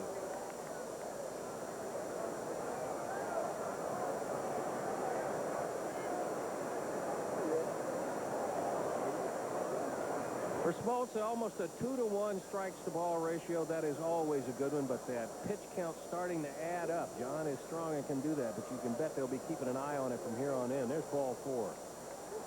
And he went to the split finger fastball 3-2, and I'll bet you the memory of that home run to right center field caused John to go away from his fastball. There's 4 walks issued. I wonder how many games he had last year where he walked as many as 4 men. His control was really exceptional last year. Very few. And Phil will look at it. Phil Phil's got a Simmons, funny looking hat on, doesn't he? stat guru. No, that's his Aflac hat. Oh. His trivia question. In lieu of money, they sent him a cap for doing all right. Throw to first. Safely. Phil's a really good businessman. But now he had a bad agent. Check him out. Coat and tie and a baseball hat. Only in America. Good size lead by Spires. First pitch to Listash. Hit in the air to center field. Lofton backpedaling. I think he's got room. He does. And that'll do it in the 6th inning. The walk doesn't hurt. The Astros come away empty. Braves come to bat in the bottom of the 6th. The Astros up by 1.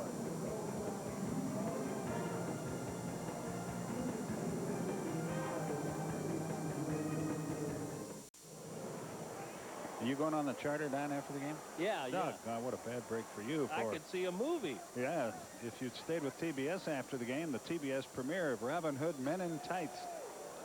Part of movies for guys who like movies. That's coming up next here on the Super. Fred McGriff will lead it off, bottom of the 6th.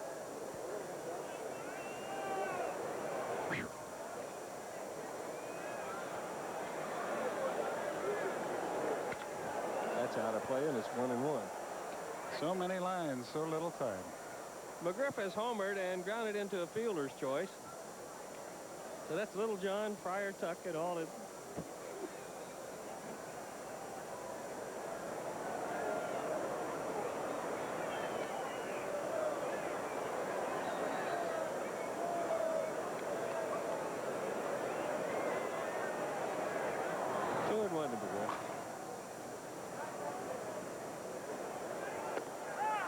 Make it 2-2. Announcement just being made. You saw it earlier, though. Brad Clance is warming up in the bullpen.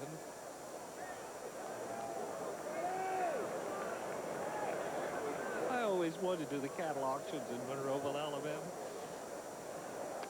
Full count. Well, I've never wanted to, so I wish you'd lighten up. Gee.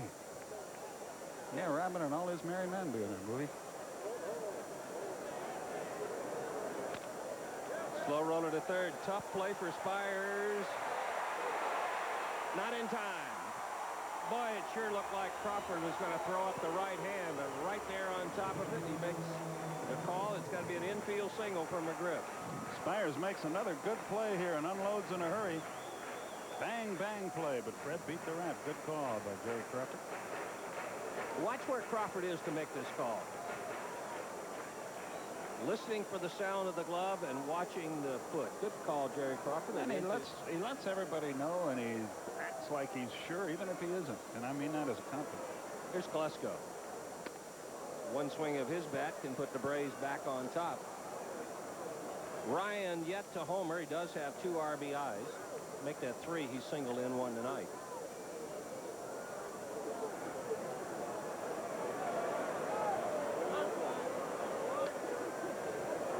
Two and 0.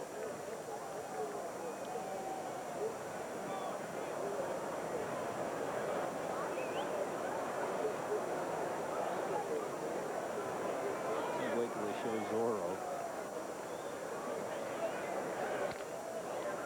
That's foul, and it's 2 and 1. Well, I'll let you know if I get the promo. Keep you posted. After this one tonight, Pete and Joe may be doing all the movie promos. That is a good movie, though, if you like movies. Will you leave it alone? 2 and 1. Don't go there anymore. Nobody out. Bottom of the 6th. You don't stop, I'm going to whack you with my staff like Rabin used to do. Popped up. That's going to get back into the crowd, and it's 2 and 2.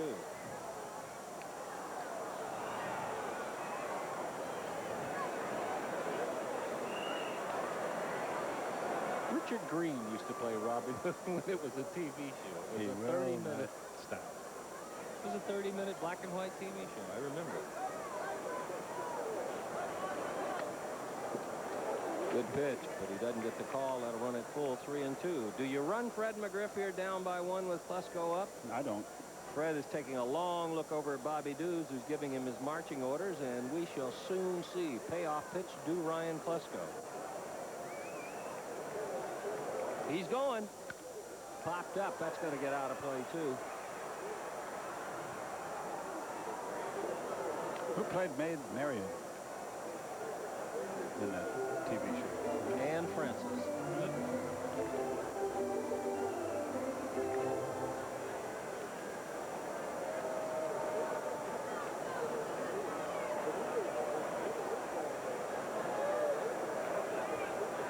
Sheriff of Nottingham with an ugly beard. Another 3-2 pitch, and again McGriff on the move, and another one popped up. This time Spires may have a shot at it over near the rail, but he'll run out of room. Still 3 and 2, and McGriff is excused from running for tomorrow. He's already gotten his exercise in. Oh, Ray Knight, we were talking about snow a minute ago. Hope Ray Knight is all right after getting hurt. We got hurt skiing the other day on an off day in Colorado. Had to miss the Wednesday night game. Apparently got shaken up pretty badly.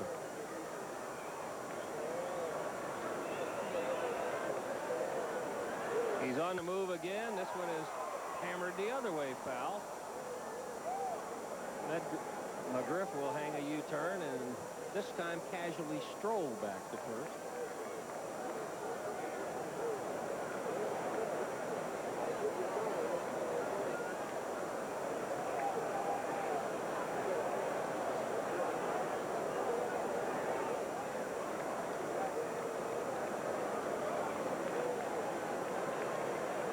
So Chris Holt has a new baseball to work with. McGriff is going to catch a breath by tying his already tied shoes.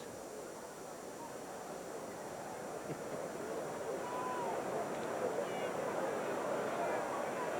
going to get himself a sip of Gatorade. Let's see if he's going. He is. Line drive, center field. It's going to hang up for Bell. So a quick U-turn for McGriff. Klesko hit that ball well, but right on the nose and right at Bell. So there's the first out in the bottom of the 6th inning. They'll bring up Javi Lopez. Hello. A lot of times you slam those helmets down. They'll bounce right back at you. Those babies will come right back at you. By the way, the most men John Smoltz walked in a game last year was 4, June 24th against the Cardinals. He has walked that many here tonight, thanks, Bill. Javi Lopez is 1 out of 2, a single, and he struck out swinging. Now time has been called. Now the pitcher has to tie his shoe. It's a sympathy tie for McGriff.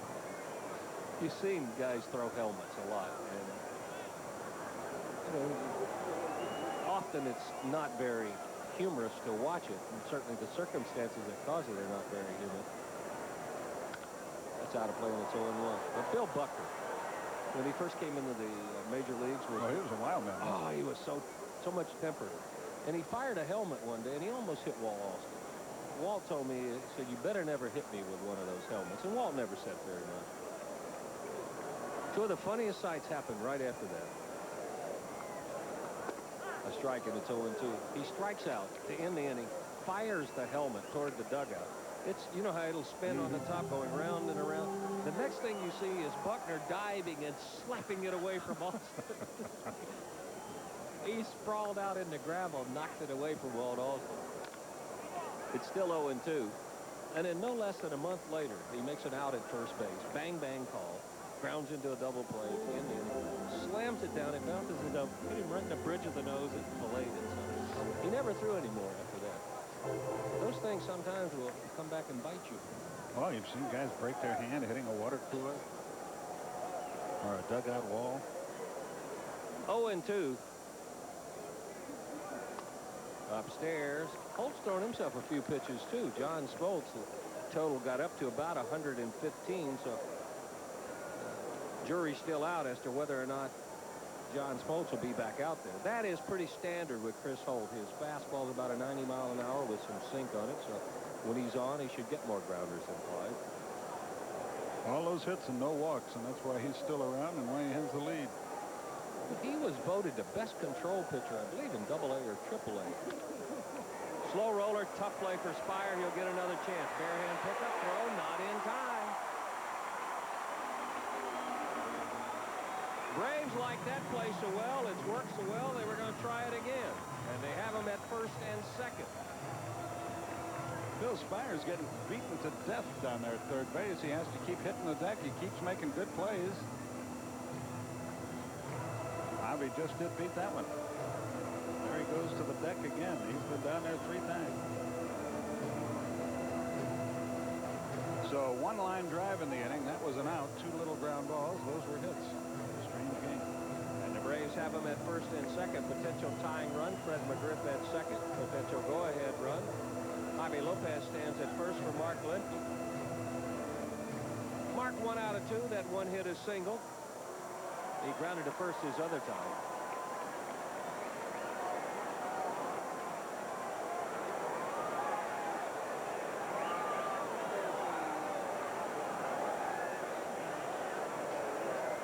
His first one is outside, 1-0. This time Spire cheats in a little bit at third.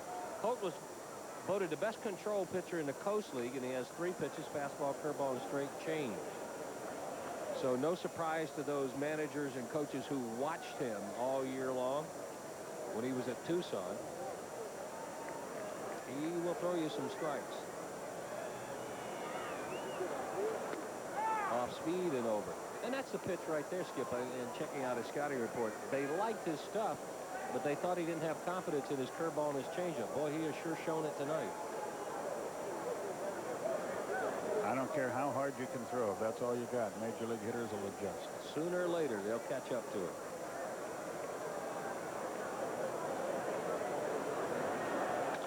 Out of play, and it's 1-2.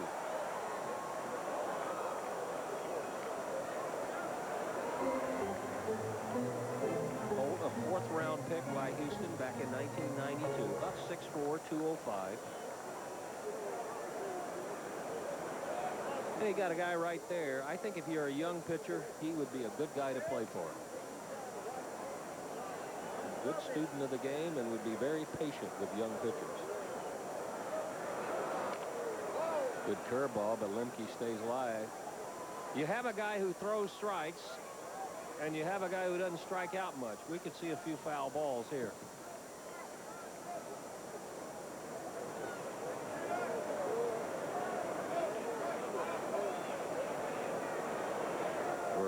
Bill Burden accompanying Larry Durker over in the dugout.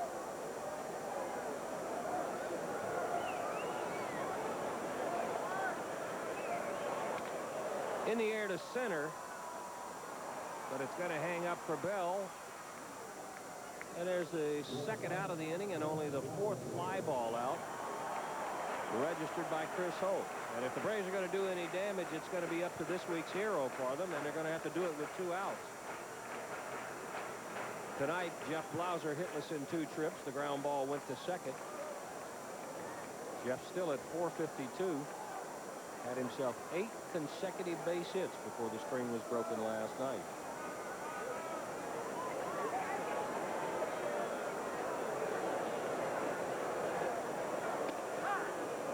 Holt starts him with a curveball for a strike.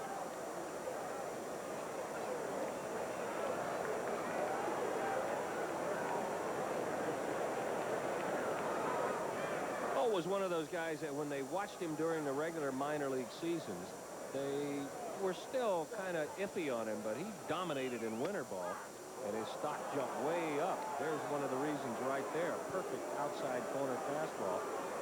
And now Blauser not only is going to have to try to drive it in with 2 outs, but with 2 strikes. Pitch looked like it was about 6 inches outside, but it may have backed up enough to catch the corner. A la Greg Maddux.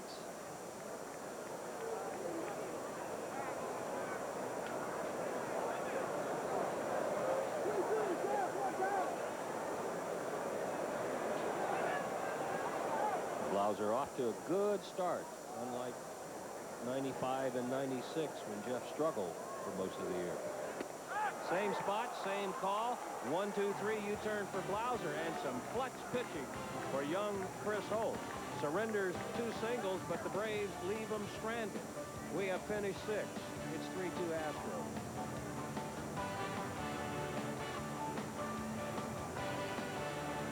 Crowd of 35,000 or so enjoying the action, getting a little nippy in Atlanta. Brad Clounce has pitched well for the most part this year.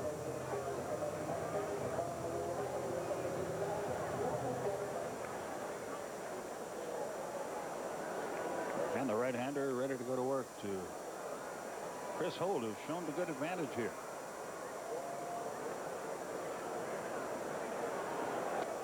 Oh, 0-1. Nobody on, nobody out. 7th inning, 1-run game.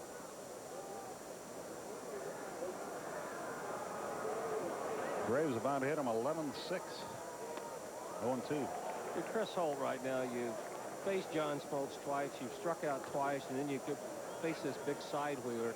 What you'd like to be able to do is take all 3 swings at one pitch and go back to the dugout. Well, he can do that right now. Clounce strikes out the first man he faces. Have a minute. We want to congratulate our friend Scott Cockrell, who's been promoted by Turner Sports. He'll be producing the pregame NFL show. Scott's been one of our producers for many years. He'll still be working with us through July, I understand. Very talented young man. We wish him the best. We'll miss him. Craig Biggio is the batter. 0-1 the count.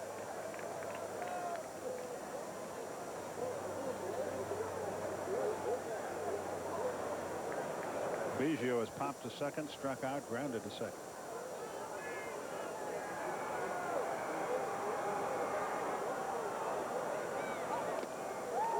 He's in the hole. 0-2. Biggio 3 out of 5 in his career. He's found Claunce's pitches to his liking, but he's quickly in the hole here tonight. But none of them were with swings like that. His whole front side had headed toward the Astros dugout.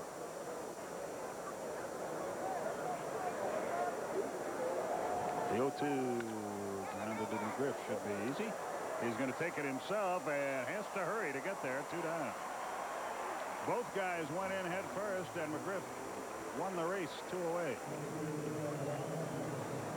Fred, I think right here, thought about tossing it to Clounce and then said, I think I can beat him, and then had forgotten that Biggio is one of those right-handers that comes out that batter's box in a hurry and can run.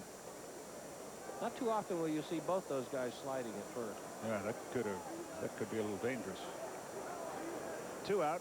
Brad Ausmus is the batter. He's 1 for 3, a single. Hitting .316 now on the year, and Clounce nothing but strikes here. 0-1. The Braves got a big lift from their bullpen last night. Their middle relief, which has been of some concern, kept shutting these guys down. Check swing, 0-2. This is as sharp as I've seen Brad Clontz. Getting both his pitches over, but not putting anything in the middle of the plate. You can read about him in Chop Talk this month, 1-800-700-CHAP. Feature story on Brad.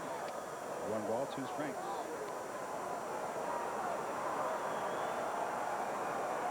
Five inches of snow in Chicago tomorrow, we're told.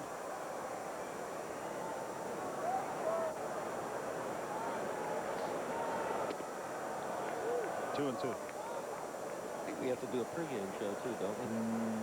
I don't think so. Usually when there are those 20 after the hour starts. We used to, but things have changed. After being ahead 0-2, it's now 3-2. I think they've found some 10-minute Andy Griffith shows over there. Movie promos. Yeah. That one got Ed Montague, the home plate umpire. That's twice tonight. Ed's got to feel like he has a target on him. Slider, straight back. Ooh, that's a two cushion shot. That went off the side of Javi Lopez.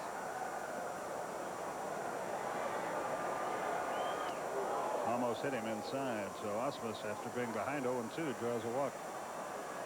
He can run. Yes, It's his first man. yeah, I'd be willing to say it's a safe bet that if you're checking to see who's going to lead catchers this year in stolen bases, it will be Brad Osmus. Not only does he have good speed, but he gets a good jump, and he's supposed to be an intelligent base runner. And here's Jeff Bagwell, who was last time almost struck out, but the pitch was called a ball, and on the next pitch, he hit one over the center field wall. Outside, and all of a sudden, after a great start, Clontz is all over the place.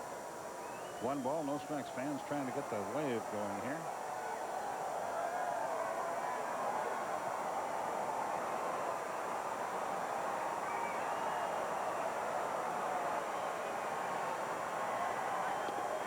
Two and 0. Alan Embury, the left-hander, got the win last night in the Atlanta bullpen.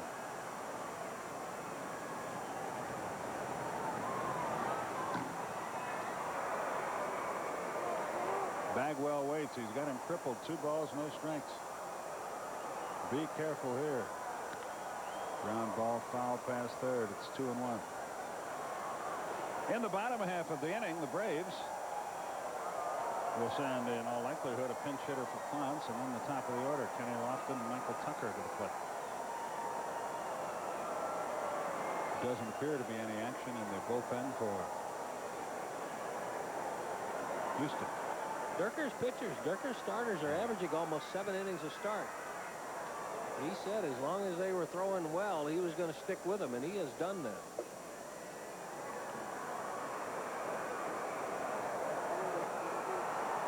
You notice if you looked into that dugout a little while ago. 2-1 pitch. There goes the runner. Strike call. Throw into the runner and into center field. Clontz gets over to back up third. No throw from Lofton.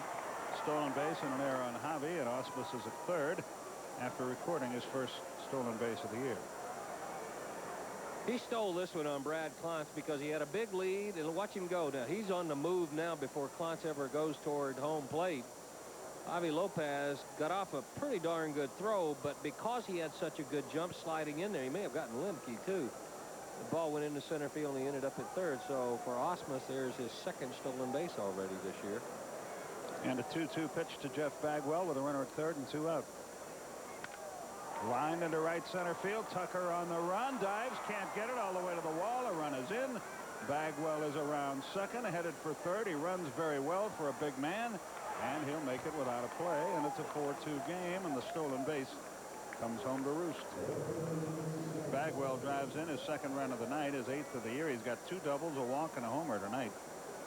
So there's not much doubt who the star of this game is to this point. drill that breaking ball. It caught a lot of the plate. Nice try by Tucker, but he came up just a little bit short. And what happens on a play like that, because the center fielder had so far to go, and after Tucker takes the dive, that means an extra base for the base runner. Looks like that also means we're going to see a couple of changes here.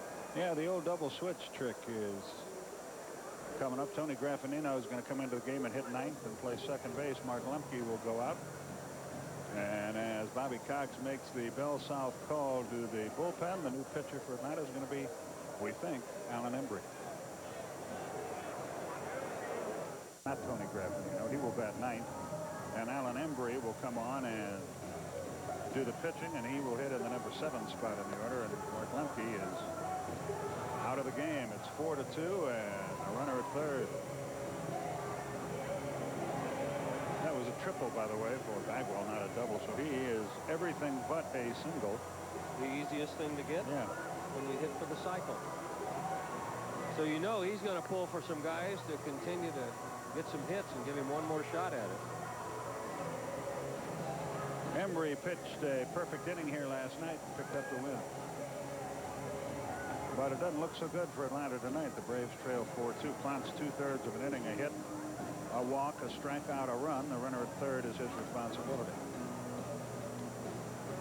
And Embry will face the left-hand hitting Gonzalez.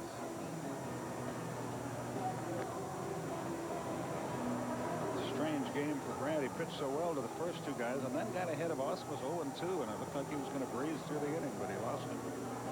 And I bet you that's what he's thinking about right there. Probably Ausmus, because he did have him 0-2. I don't know. I watch relievers, and having been a starter, not a reliever, I think there are probably advantages and disadvantages. If you're a starting pitcher and you have a night like this, you have 5 days you can do nothing about it. But if you're a reliever, obviously you don't like it, but you can redeem yourself in 24 hours. So Gonzalez stands in. He is 0 for 3. He's yet to get the ball out of the infield. He's a pretty good hitter, though, against all comers. Usually stays in well against lefties and tries to hit the ball at the left center to left field. Came up with Houston, went to the Cubs, and returned home during the offseason. Right back with Houston, 0-1.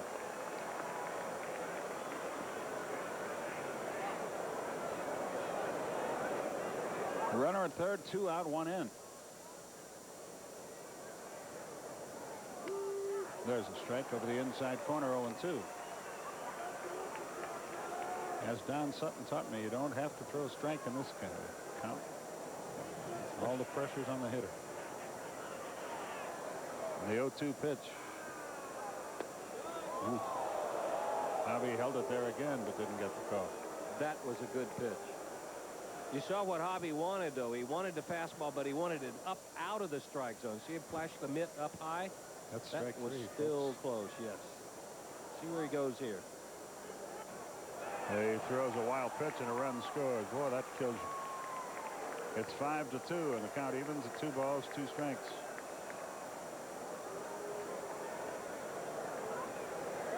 Take a look at the pitch. He wants the fastball up again, but I guarantee you what Embry is thinking is, if I just put a little extra on this, I can strike him out. And the little extra caused him to hang on to it and bounce it. The 2-2 pitch. Did he go? No. 3-2. Hobby was on his way to the dugout, thought sure that was strike 3. But Larry Vanover says no. And I think Bobby Cox thinks it's been strike 3 twice. I think he thought the 0-2 pitch was a strike, and I think he thought he went around on that one. The payoff pitch. That's going to reach the seats, and it's still 3-2. So in this inning, the Braves pitchers have been able to get ahead of guys, but they haven't been able to close the deal, at least not to this point.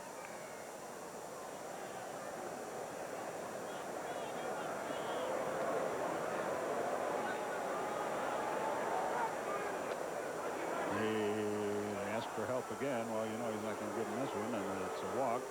And Gonzalez is at first. And now Bobby Cox is thrown out by Larry Vanover. That didn't take long, did it? He's got great ears. It's that policy of zero tolerance. Yeah, which is asinine, in my humble opinion. Now, hey, he's got Ed Montague. He's already thrown me out. You can't throw me out.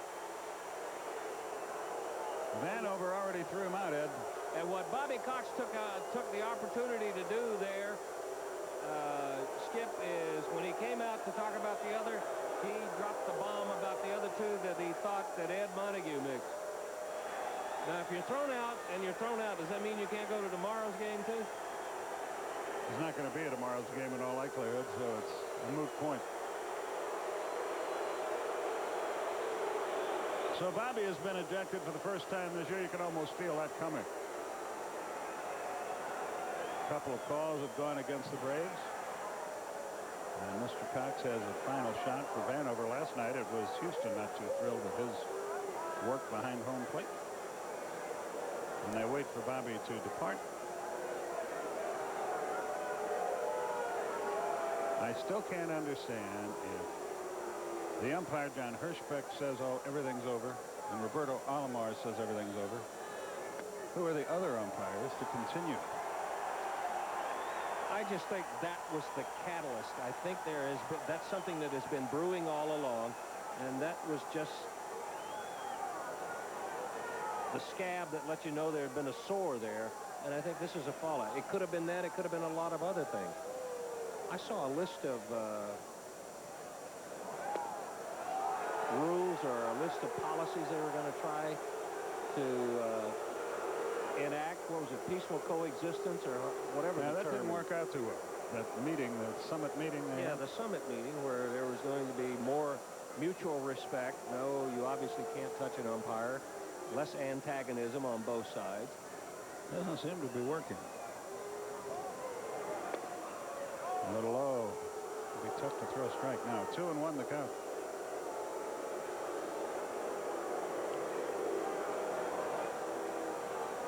Abreu is on deck.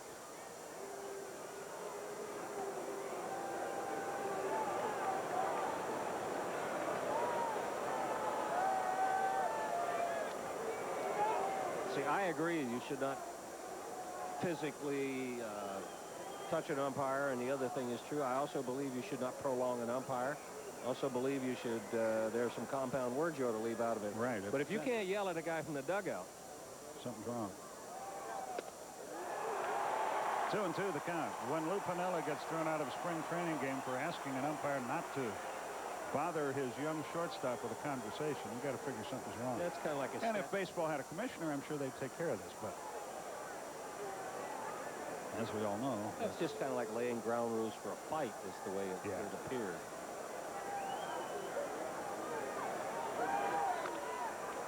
swinging bunt fouled on the third baseline. Boy, there have been a lot of those tonight. Still 2-2. And when you cut right to the core of it, it would be kind of hard to play baseball without players, or hard to play them without umpires. But mutual respect and allowing the game to be the focal point could solve a lot of problems.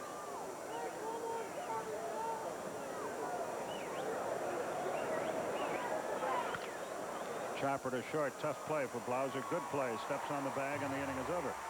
But not before Houston picks up two very important insurance runs, and they get them both on just one hit. There was an error in the inning, and a runner was left.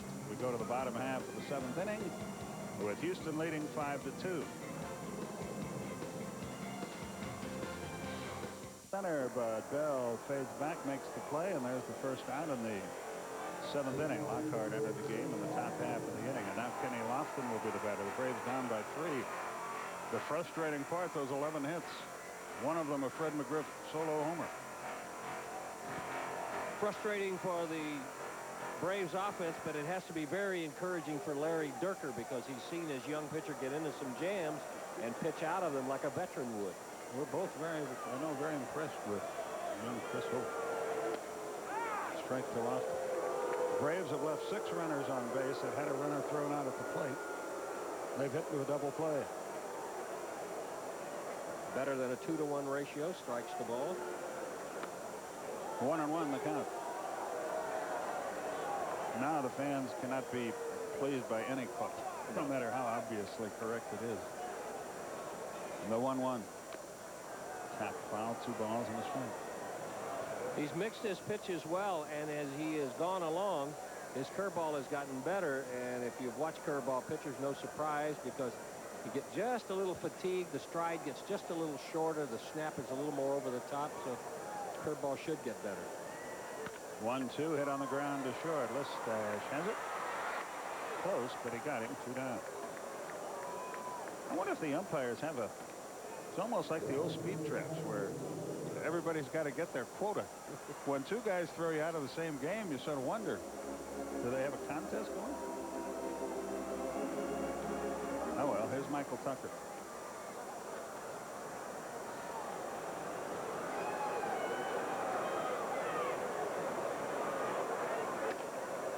Holt misses outside. He's throwing every bit as hard now as he was at the outset of the game. 11 hits, 2 runs. It would have been easy for him for the balloon to go up for him, but he has hung right in there. And that was his changeup, and that's a pitch that Scout said he had no confidence in a couple of years ago. He's shown you 3 quality pitches and great confidence.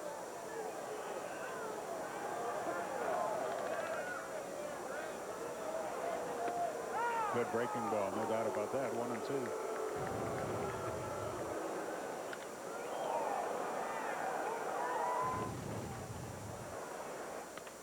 Right back up the middle. That's going to get, well, good play, but he'll never throw him out. Tucker legs out an infield hit. And Chipper Jones, the banner. That's 3 more hits for Michael Tucker tonight. 3 singles. He is very quietly making a bid for even more playing time.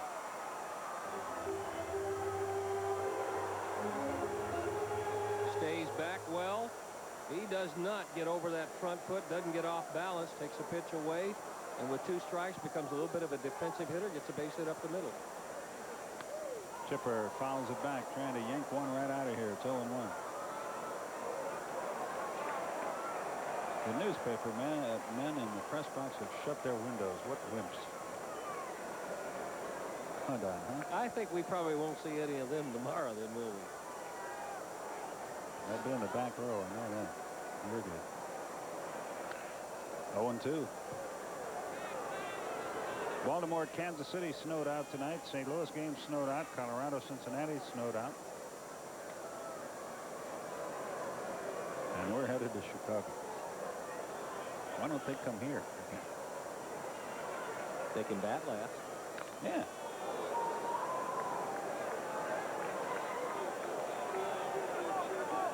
Oh, and 2 the count. 5-2 Houston is our score. We were talking about the total of hits by the Braves. They do have a dozen hits, but 4 have been infield hits, and 1 of them a bunt single.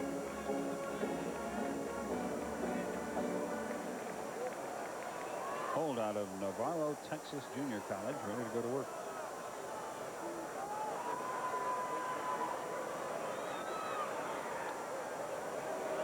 Five 7-0 for Houston, 2-12-1 for Atlanta.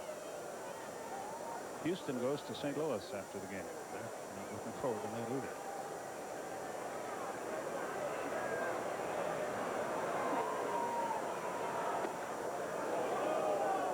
Baseball did it the right way this year. You would think they started in the domes and out west, fearful of the bad weather in early April, but the second week sort of snuck up and bit them in the hindquarters.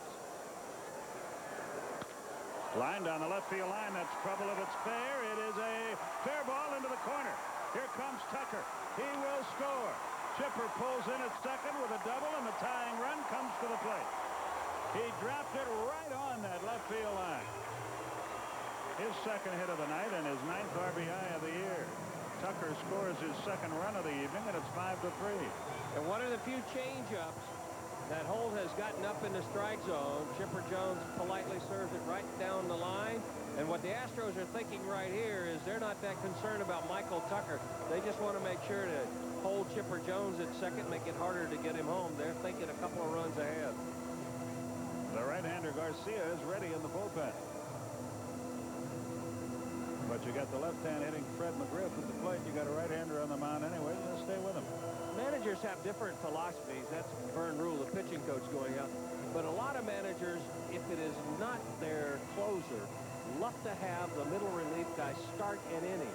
And so what you're banking on here, if you're Larry Dierker, is if this guy has enough to get you out of the inning and you can send somebody out there to begin the inning.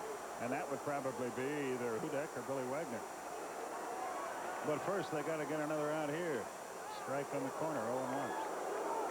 Fred tonight has homered, hit into a fielder's choice and singled. He's 2 out of 3. You can learn a lot about a pitcher after a base hit like that by Chipper Jones with his first pitch. If he tiptoes out there and tries to nibble, I think you learn something about Holt. He came right after him with a good fastball.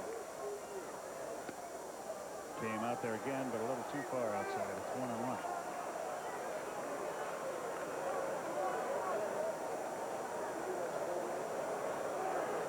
My guess is, I should have asked Bobby this, but my guess is that Jim Beecham is the acting manager now that Jimmy Williams is no longer with us. Doesn't matter because the manager's right down on the runway.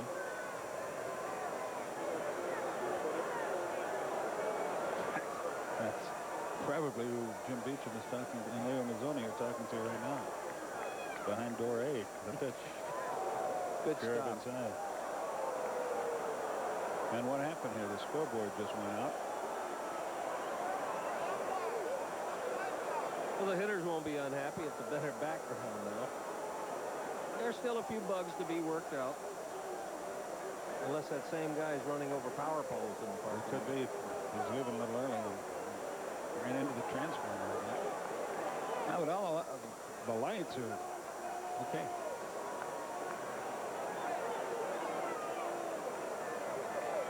The stretch. Now time is called. The crowd boos the umpire, but that was Fred McGriff asking for timeout. I think he wanted to make sure what the count is. It's not up there where you're used to looking for. 33,637 paid attendance tonight.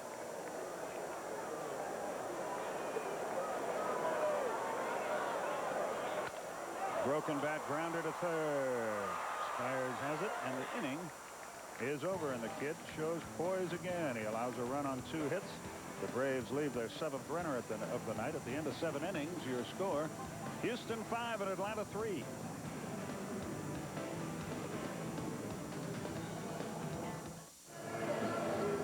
Time for a look at our Delta scoreboard. The Marlins shut out Chicago. Fernandez came very close to a no-hitter. The other 2 in the National League delayed, rescheduled later.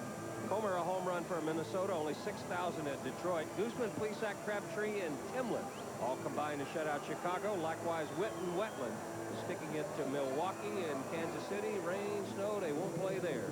That's a look at your Delta scoreboard. And Joe Borowski is on the pitch for Atlanta as we go to the 8th inning. Bobby Abreu will be the hitter. Abreu out of Aragua, Venezuela, hit .285 at Tucson last year.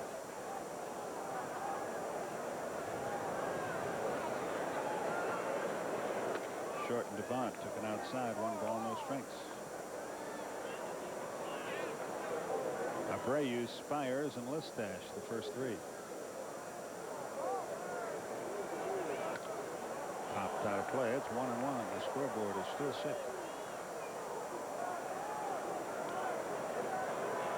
A ball and a strike.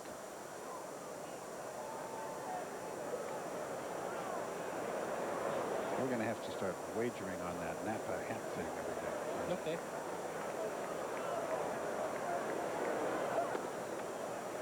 Two balls and a strike. They got to speed that up a little bit more like they do in other cities. Though. So she can It's find too easy. They can actually find it. They will. 3-1 the count. They're still testing things here.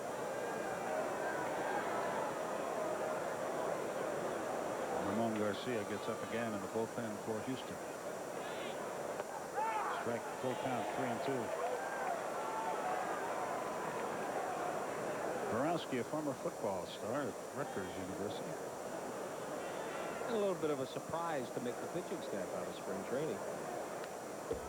Foul back, it's 3-2. Remember, he struggled early. Yes. And then I think he took one long walk one day and had a talk with himself and said, Joseph, which is what he calls himself sometimes, if you don't start getting people out, you're not going to make it north.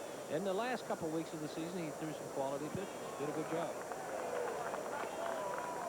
Not a good job here, though. He walks Abreu to lead off the 8th, and another insurance run is on, and that is 7 walks for Atlanta pitchers tonight. 7 walks, 1 wild pitch, 2 home run balls, and 7 hits. Here's Bill Spires, who jacked the 2-run homer out of here in the 2nd inning. He's 1 out of 2 with a walk. A most forgettable night for Atlanta. And of course, Borowski and some of the other middle relievers realize that when and if Brian Harvey comes back, and it certainly looks like he will, he's going to go to Greenville over the weekend and start pitching. He'll be the 11th man. They're only going to keep 11, so somebody is history.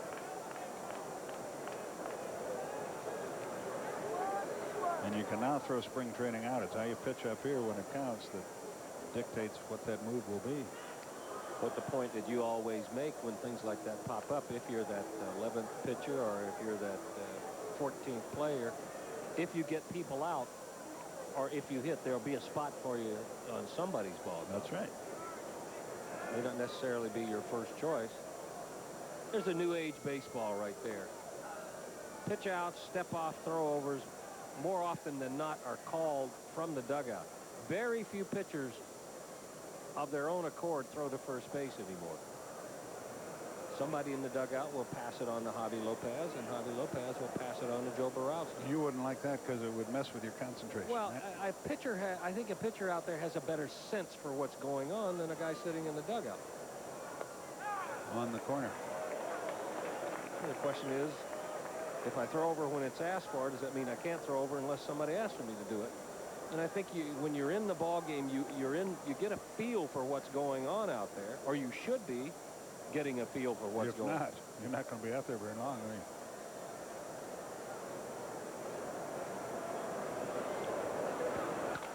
you? Line back to the mound. It'll be a double play. Anyway, Joe. Had him all the way. Spires hit a rope to the mound. 2 out. Watch this. Finesse fielding. Boy, if you don't catch that, you got a headache. Yep. He just threw the glove up there. That's one of those ever-grab gloves, and it went right in there. See, you got to want to smile a little after one like that. And you can also hear your heart beating right under your left jaw. Listash calls time as Borowski's ready to go. Remember Jim Rayhart? Oh, sure. He hit one like that only about 100 miles an hour faster. And you know how sometimes you do things until you see a picture or you see mud, you don't know how you did it? Well, I had mud above the number, red clay above the number on my back.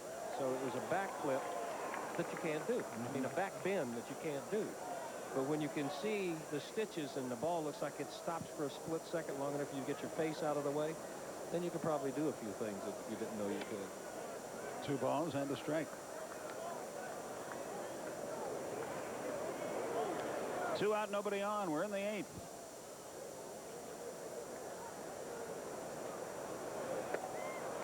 Had a funny swing at that ball. There used to be a guy here in Atlanta who would hit him up the middle, too, only he'd hit him at your kneecaps. Rico Carty. Oh, boy. The 2-2 pitch. Here it is. Pop foul back. Out of play. Still 2-2. Good off-speed pitch. Good motion and good location.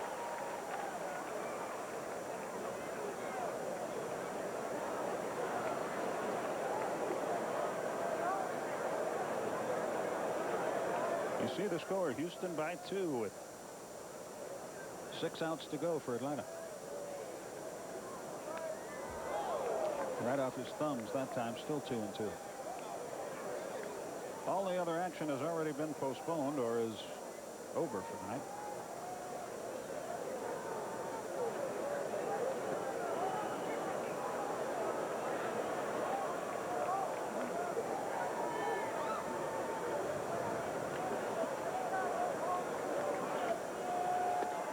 And the inning is over. Borowski rallies, gets out of it all right. No hits, no runs, no errors, and nobody left. We go to the bottom of the 8th. Houston 5, Atlanta 3.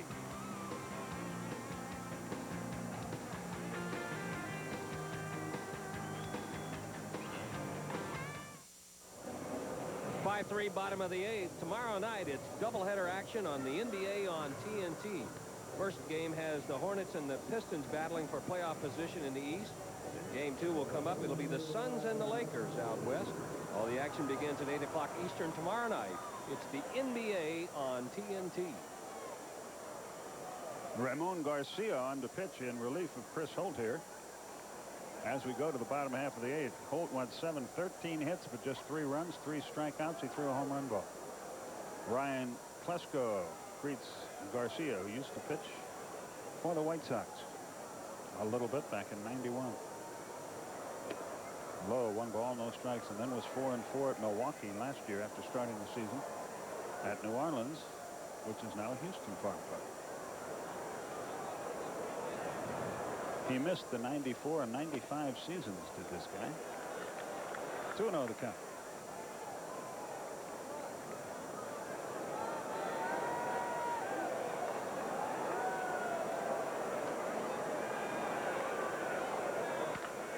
Ground ball on a 2-0 count, down by 2. 1 out. Garcia is one of those guys who had that Tommy John operation, and it's taken him a few years to bounce back. Here's Javi.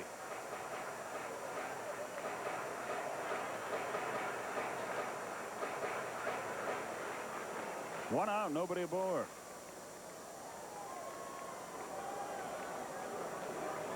This is Garcia's 3rd appearance. He's allowed 4 hits in 4 innings, but no runs. 5 strikeouts. Now, just as the pitch is being made, some gobbledygook comes out on the scoreboard, and Ed Montague wisely calls time. What they ought to do is shut the thing down now so the hitters can see. And that's what Ed's asking.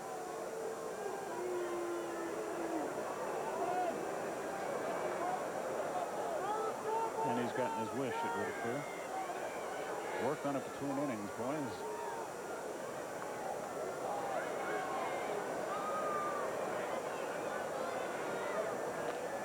Swung and missed. 0-1 the count. There's 1 out, nobody aboard.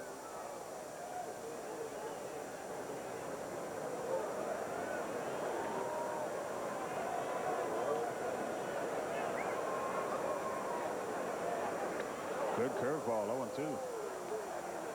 2 different breaking balls, 2 good spots. First one was a slider, and then he came back with a breaking ball, slower speed. If you're a slider speed breaking ball pitcher and you throw him for strikes, Javi Lopez will wear you out. But if you could take a little off of it, what you see him do is get out in front, come back with 1 for a strike now, and watch how far it goes. Low and away. A ball and 2 strikes. Some people's bat speed is just geared for the middle speed breaking ball. And some pitchers just keep throwing them to them, because then if you're asked what he hits, you can say, well, I made him hit a breaking ball. Yeah. Mike Mordecai has moved on deck for Atlanta. He would pinch hit next for Borowski. Just missed. 2 balls, 2 strikes.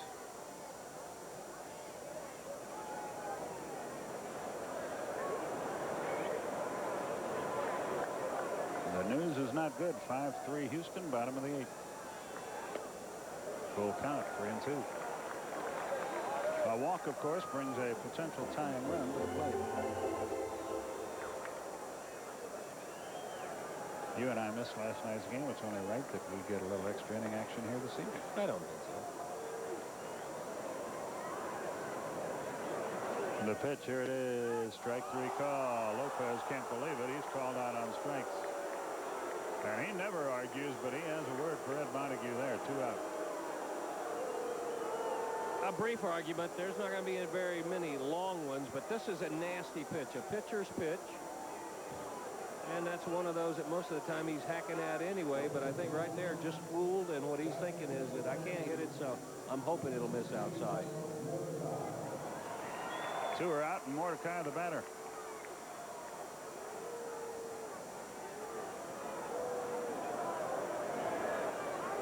Borowski won an inning, a walk, and a strikeout.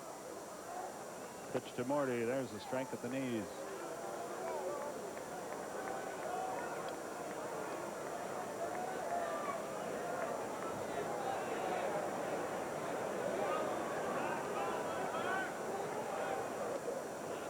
Low and away. It's 1-1.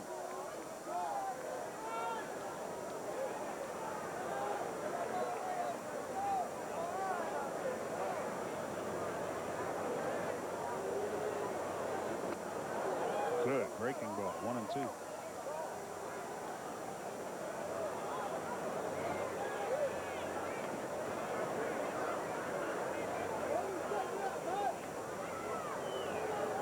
Jeff Blauser waits on deck.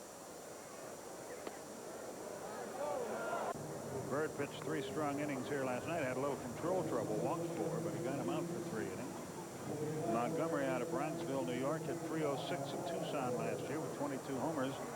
75 runs batted in, walked 59 times, and struck out only 54 for a power hitter. That's quite good. So let's see how Bird does after working 3 innings last night. He really made some clutch pitches with his breaking ball last night. At a time in the game when Braves could have gotten blown out. Many of the fans have headed for home here. It's got to be a cold night in Atlanta, and the locals are losing 5-3 with only 1 inning to go. John Hudek, hard-throwing right-hander in the bullpen for the Houston team. Ground ball headed for left field. Montgomery pinch hits a single to start the 9th. And now the top of the order, and Craig Biggio will hit. Montgomery now 2 out of 5 for the year. 1 out of 4 as a pinch hitter. Biggio's had a tough night. He's yet to get the ball out of the infield, which makes him doubly dangerous here. This guy's a good hitter. He started the year at .364. He's down to .324 after an 0 for 4. Montgomery is running. They play hit and run, but Biggio fouls it away. The fan makes a nice catch with his hat back in the club level.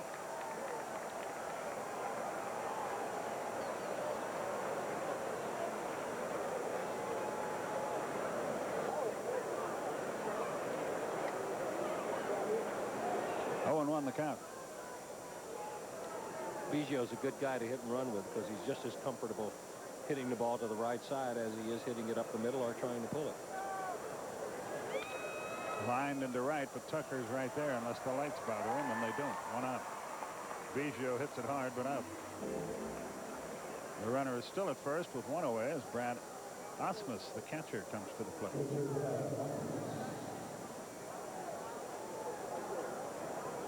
Osman out of New Haven, Connecticut. Lives now in San Diego. That may be subject to change. You may find a home in the Houston area. I think he's an Ivy League guy. Yeah, Colgate, I think.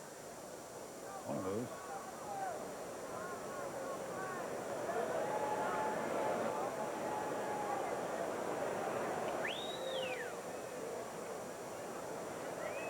Dartmouth, actually. Was it Dartmouth?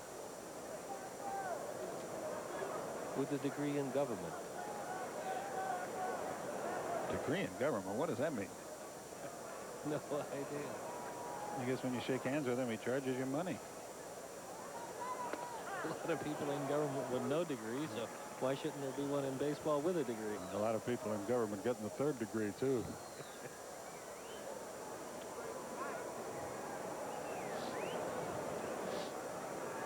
Maybe he'll be a diplomat when playing days are over.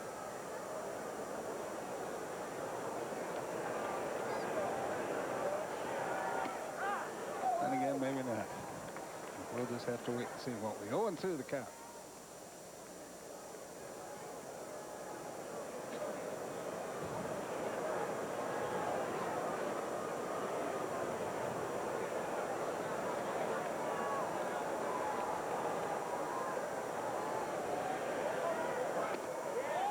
Low and inside. A ball and 2 strikes. Probably helps in some of his conversations on the mound.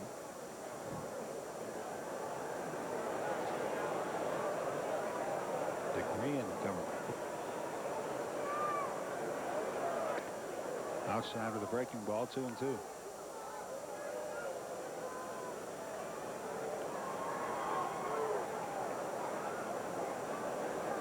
Do you ever want to be in politics? Oh, no. That's a No, no. no. Wasn't that a no? Yeah, that was a no.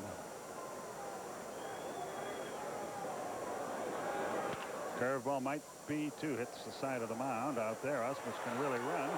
But he can't outrun the baseball, and the inning is over.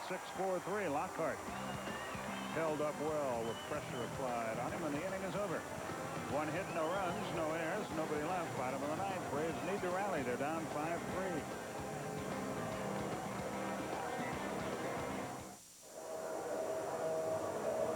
John Hudak on to pitch. We go to the ninth. Blauser, Lockhart, and Lofton, the first 3 for Atlanta. 5-3 is our score. And the Braves are out of time. Got to do it here or wait till tomorrow in Chicago. Hudak has no record, an earned run average of 3. This is his 4th appearance. In 3 innings, he's given up 1 hit, 1 run, 4 walks, 3 strikeouts. The league is hitting only 100 against him. But those walks, one of those, of course, brings a tying run to the plate. Some people still do that when they cut themselves shaving. Buy me some peanuts and crackers. Or hit mom in the face with a rag, whichever you want to do. Hudak is ready to go. Blauser tonight is 0 for 3 with a couple of strikeouts.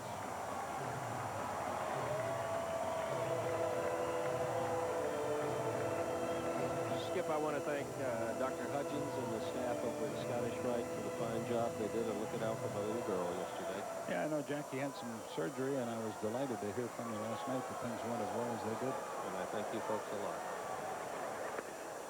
1 ball, no strikes. It seems we've been doing that a lot over the winter, and we'll continue to. Yes. Grateful for the reason to be able to.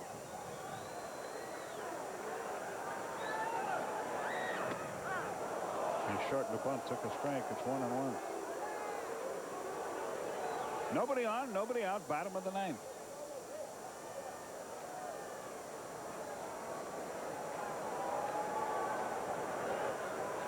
Look out inside.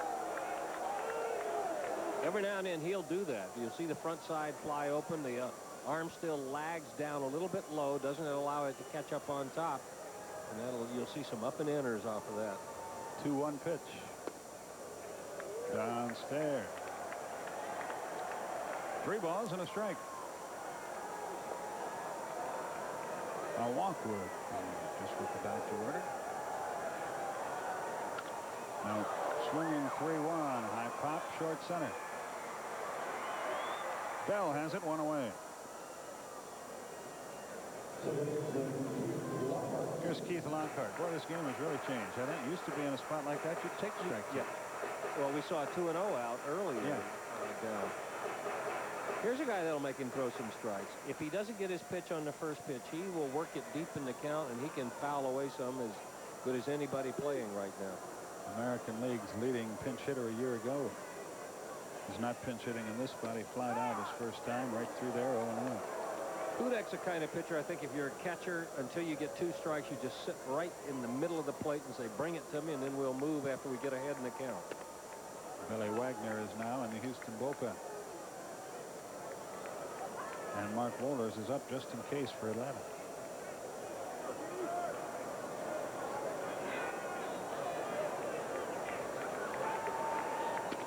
Outside. And there's the reason right there. You don't do him any favors when you set up on the outside corner, because his fastball is going to be jumping anyway. Set up down the middle. If it moves, it's not going to come down the middle. 3-1. Well, Blauser was swinging on the 3-1 pitch. Let's see what Lockhart does.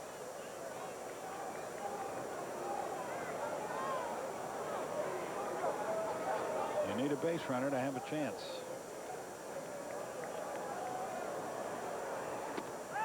He's taking all the way, and it's 3-2. Hudak comes in with a strike. Now you're down to the pitcher's decision. Crowd boos again, but that split the heart of the plate. They want a fastball. And they throw it by him. 2 down. So Hudak down in the count 3-1, able to come back and make 2 quality pitches. About knee-high on the outside corner and running away from Lockhart. You like to see guys who can throw hard, but remember the old Mark Wohlers story when he first came up here. Yeah, he throws hard, but he gets no movement.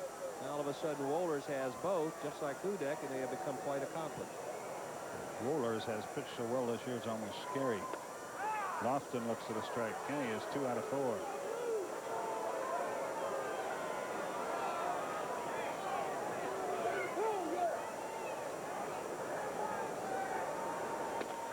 0-2. I don't know if he lost track of that ball. He was backing out. But no time had been called. 0-2 the count.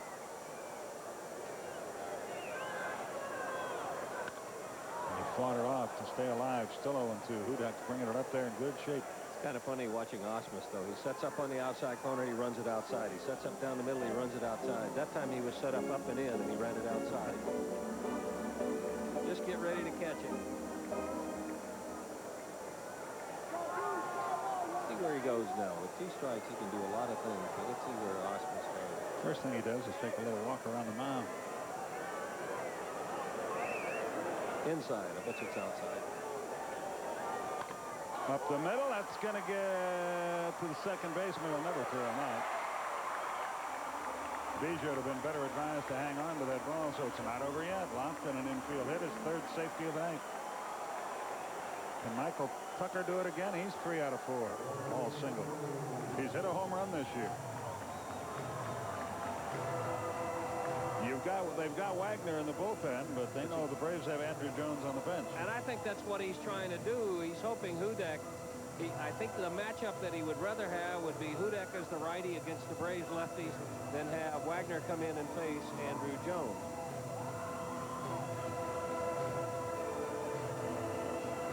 And Wagner's really a good-looking young pitcher, too.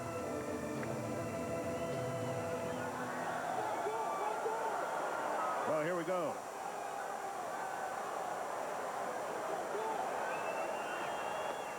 And outside, a walk would be nice. See, Skip, normally you would try to get your base runner to stay at home and keep the hole open on the right side down by 2, but they're not holding him, so if Lofton can get a walking lead, go ahead. If they're holding him on, you'd like for him to stay there because that's about 8 or 10 feet more hitting area for Tucker, but look where Bagwell is. He doesn't even care. And if you get to second base, they can't get the ground ball in the hole and get the force play at second. Right.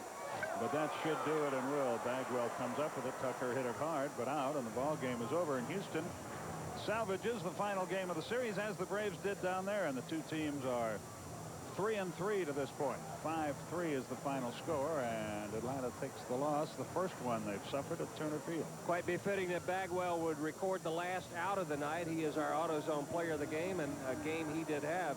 He came a single shy of hitting for the cycle, picked himself up 2 RBIs, a tremendous home run to center field. You want to see what that looked like. Watch how high and how far. About the longest one that's gone. Then take it to right center field. That's going to get past Tucker, go all the way to the wall.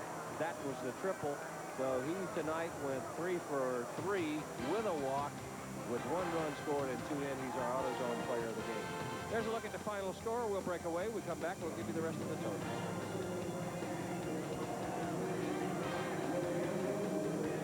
The Astros win at 5-3. 5 runs, 8 hits, no errors, and 2, 4, 6 stranded for the Astros.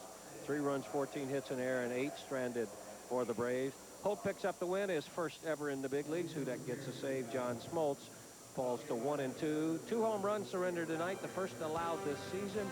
John Smoltz lost his second game last season, June the 24th, versus the Cardinals. So the Astros win at 5-3. What's coming up next, Skip? Well, first of all, Don, our next telecast will be tomorrow, weather permitting, at 3:15 Eastern Time from Chicago. I know you all are depressed by the game, but cheer up, for coming up next, the TBS premiere of Robin Hood Men in Tights. For Don Sutton, Pete Van Weer, and Joe Simpson, our TBS crew, Skip Terry from the ballpark.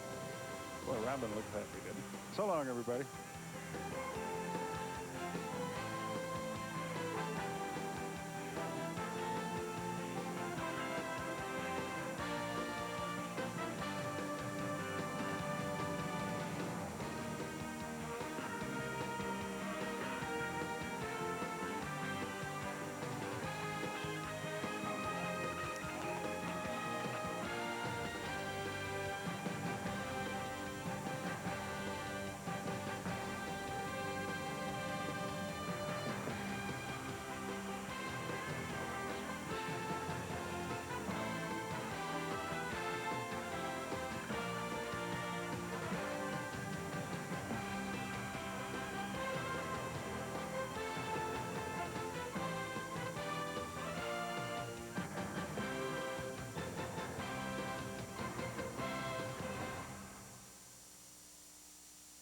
leading sports television into the 21st century.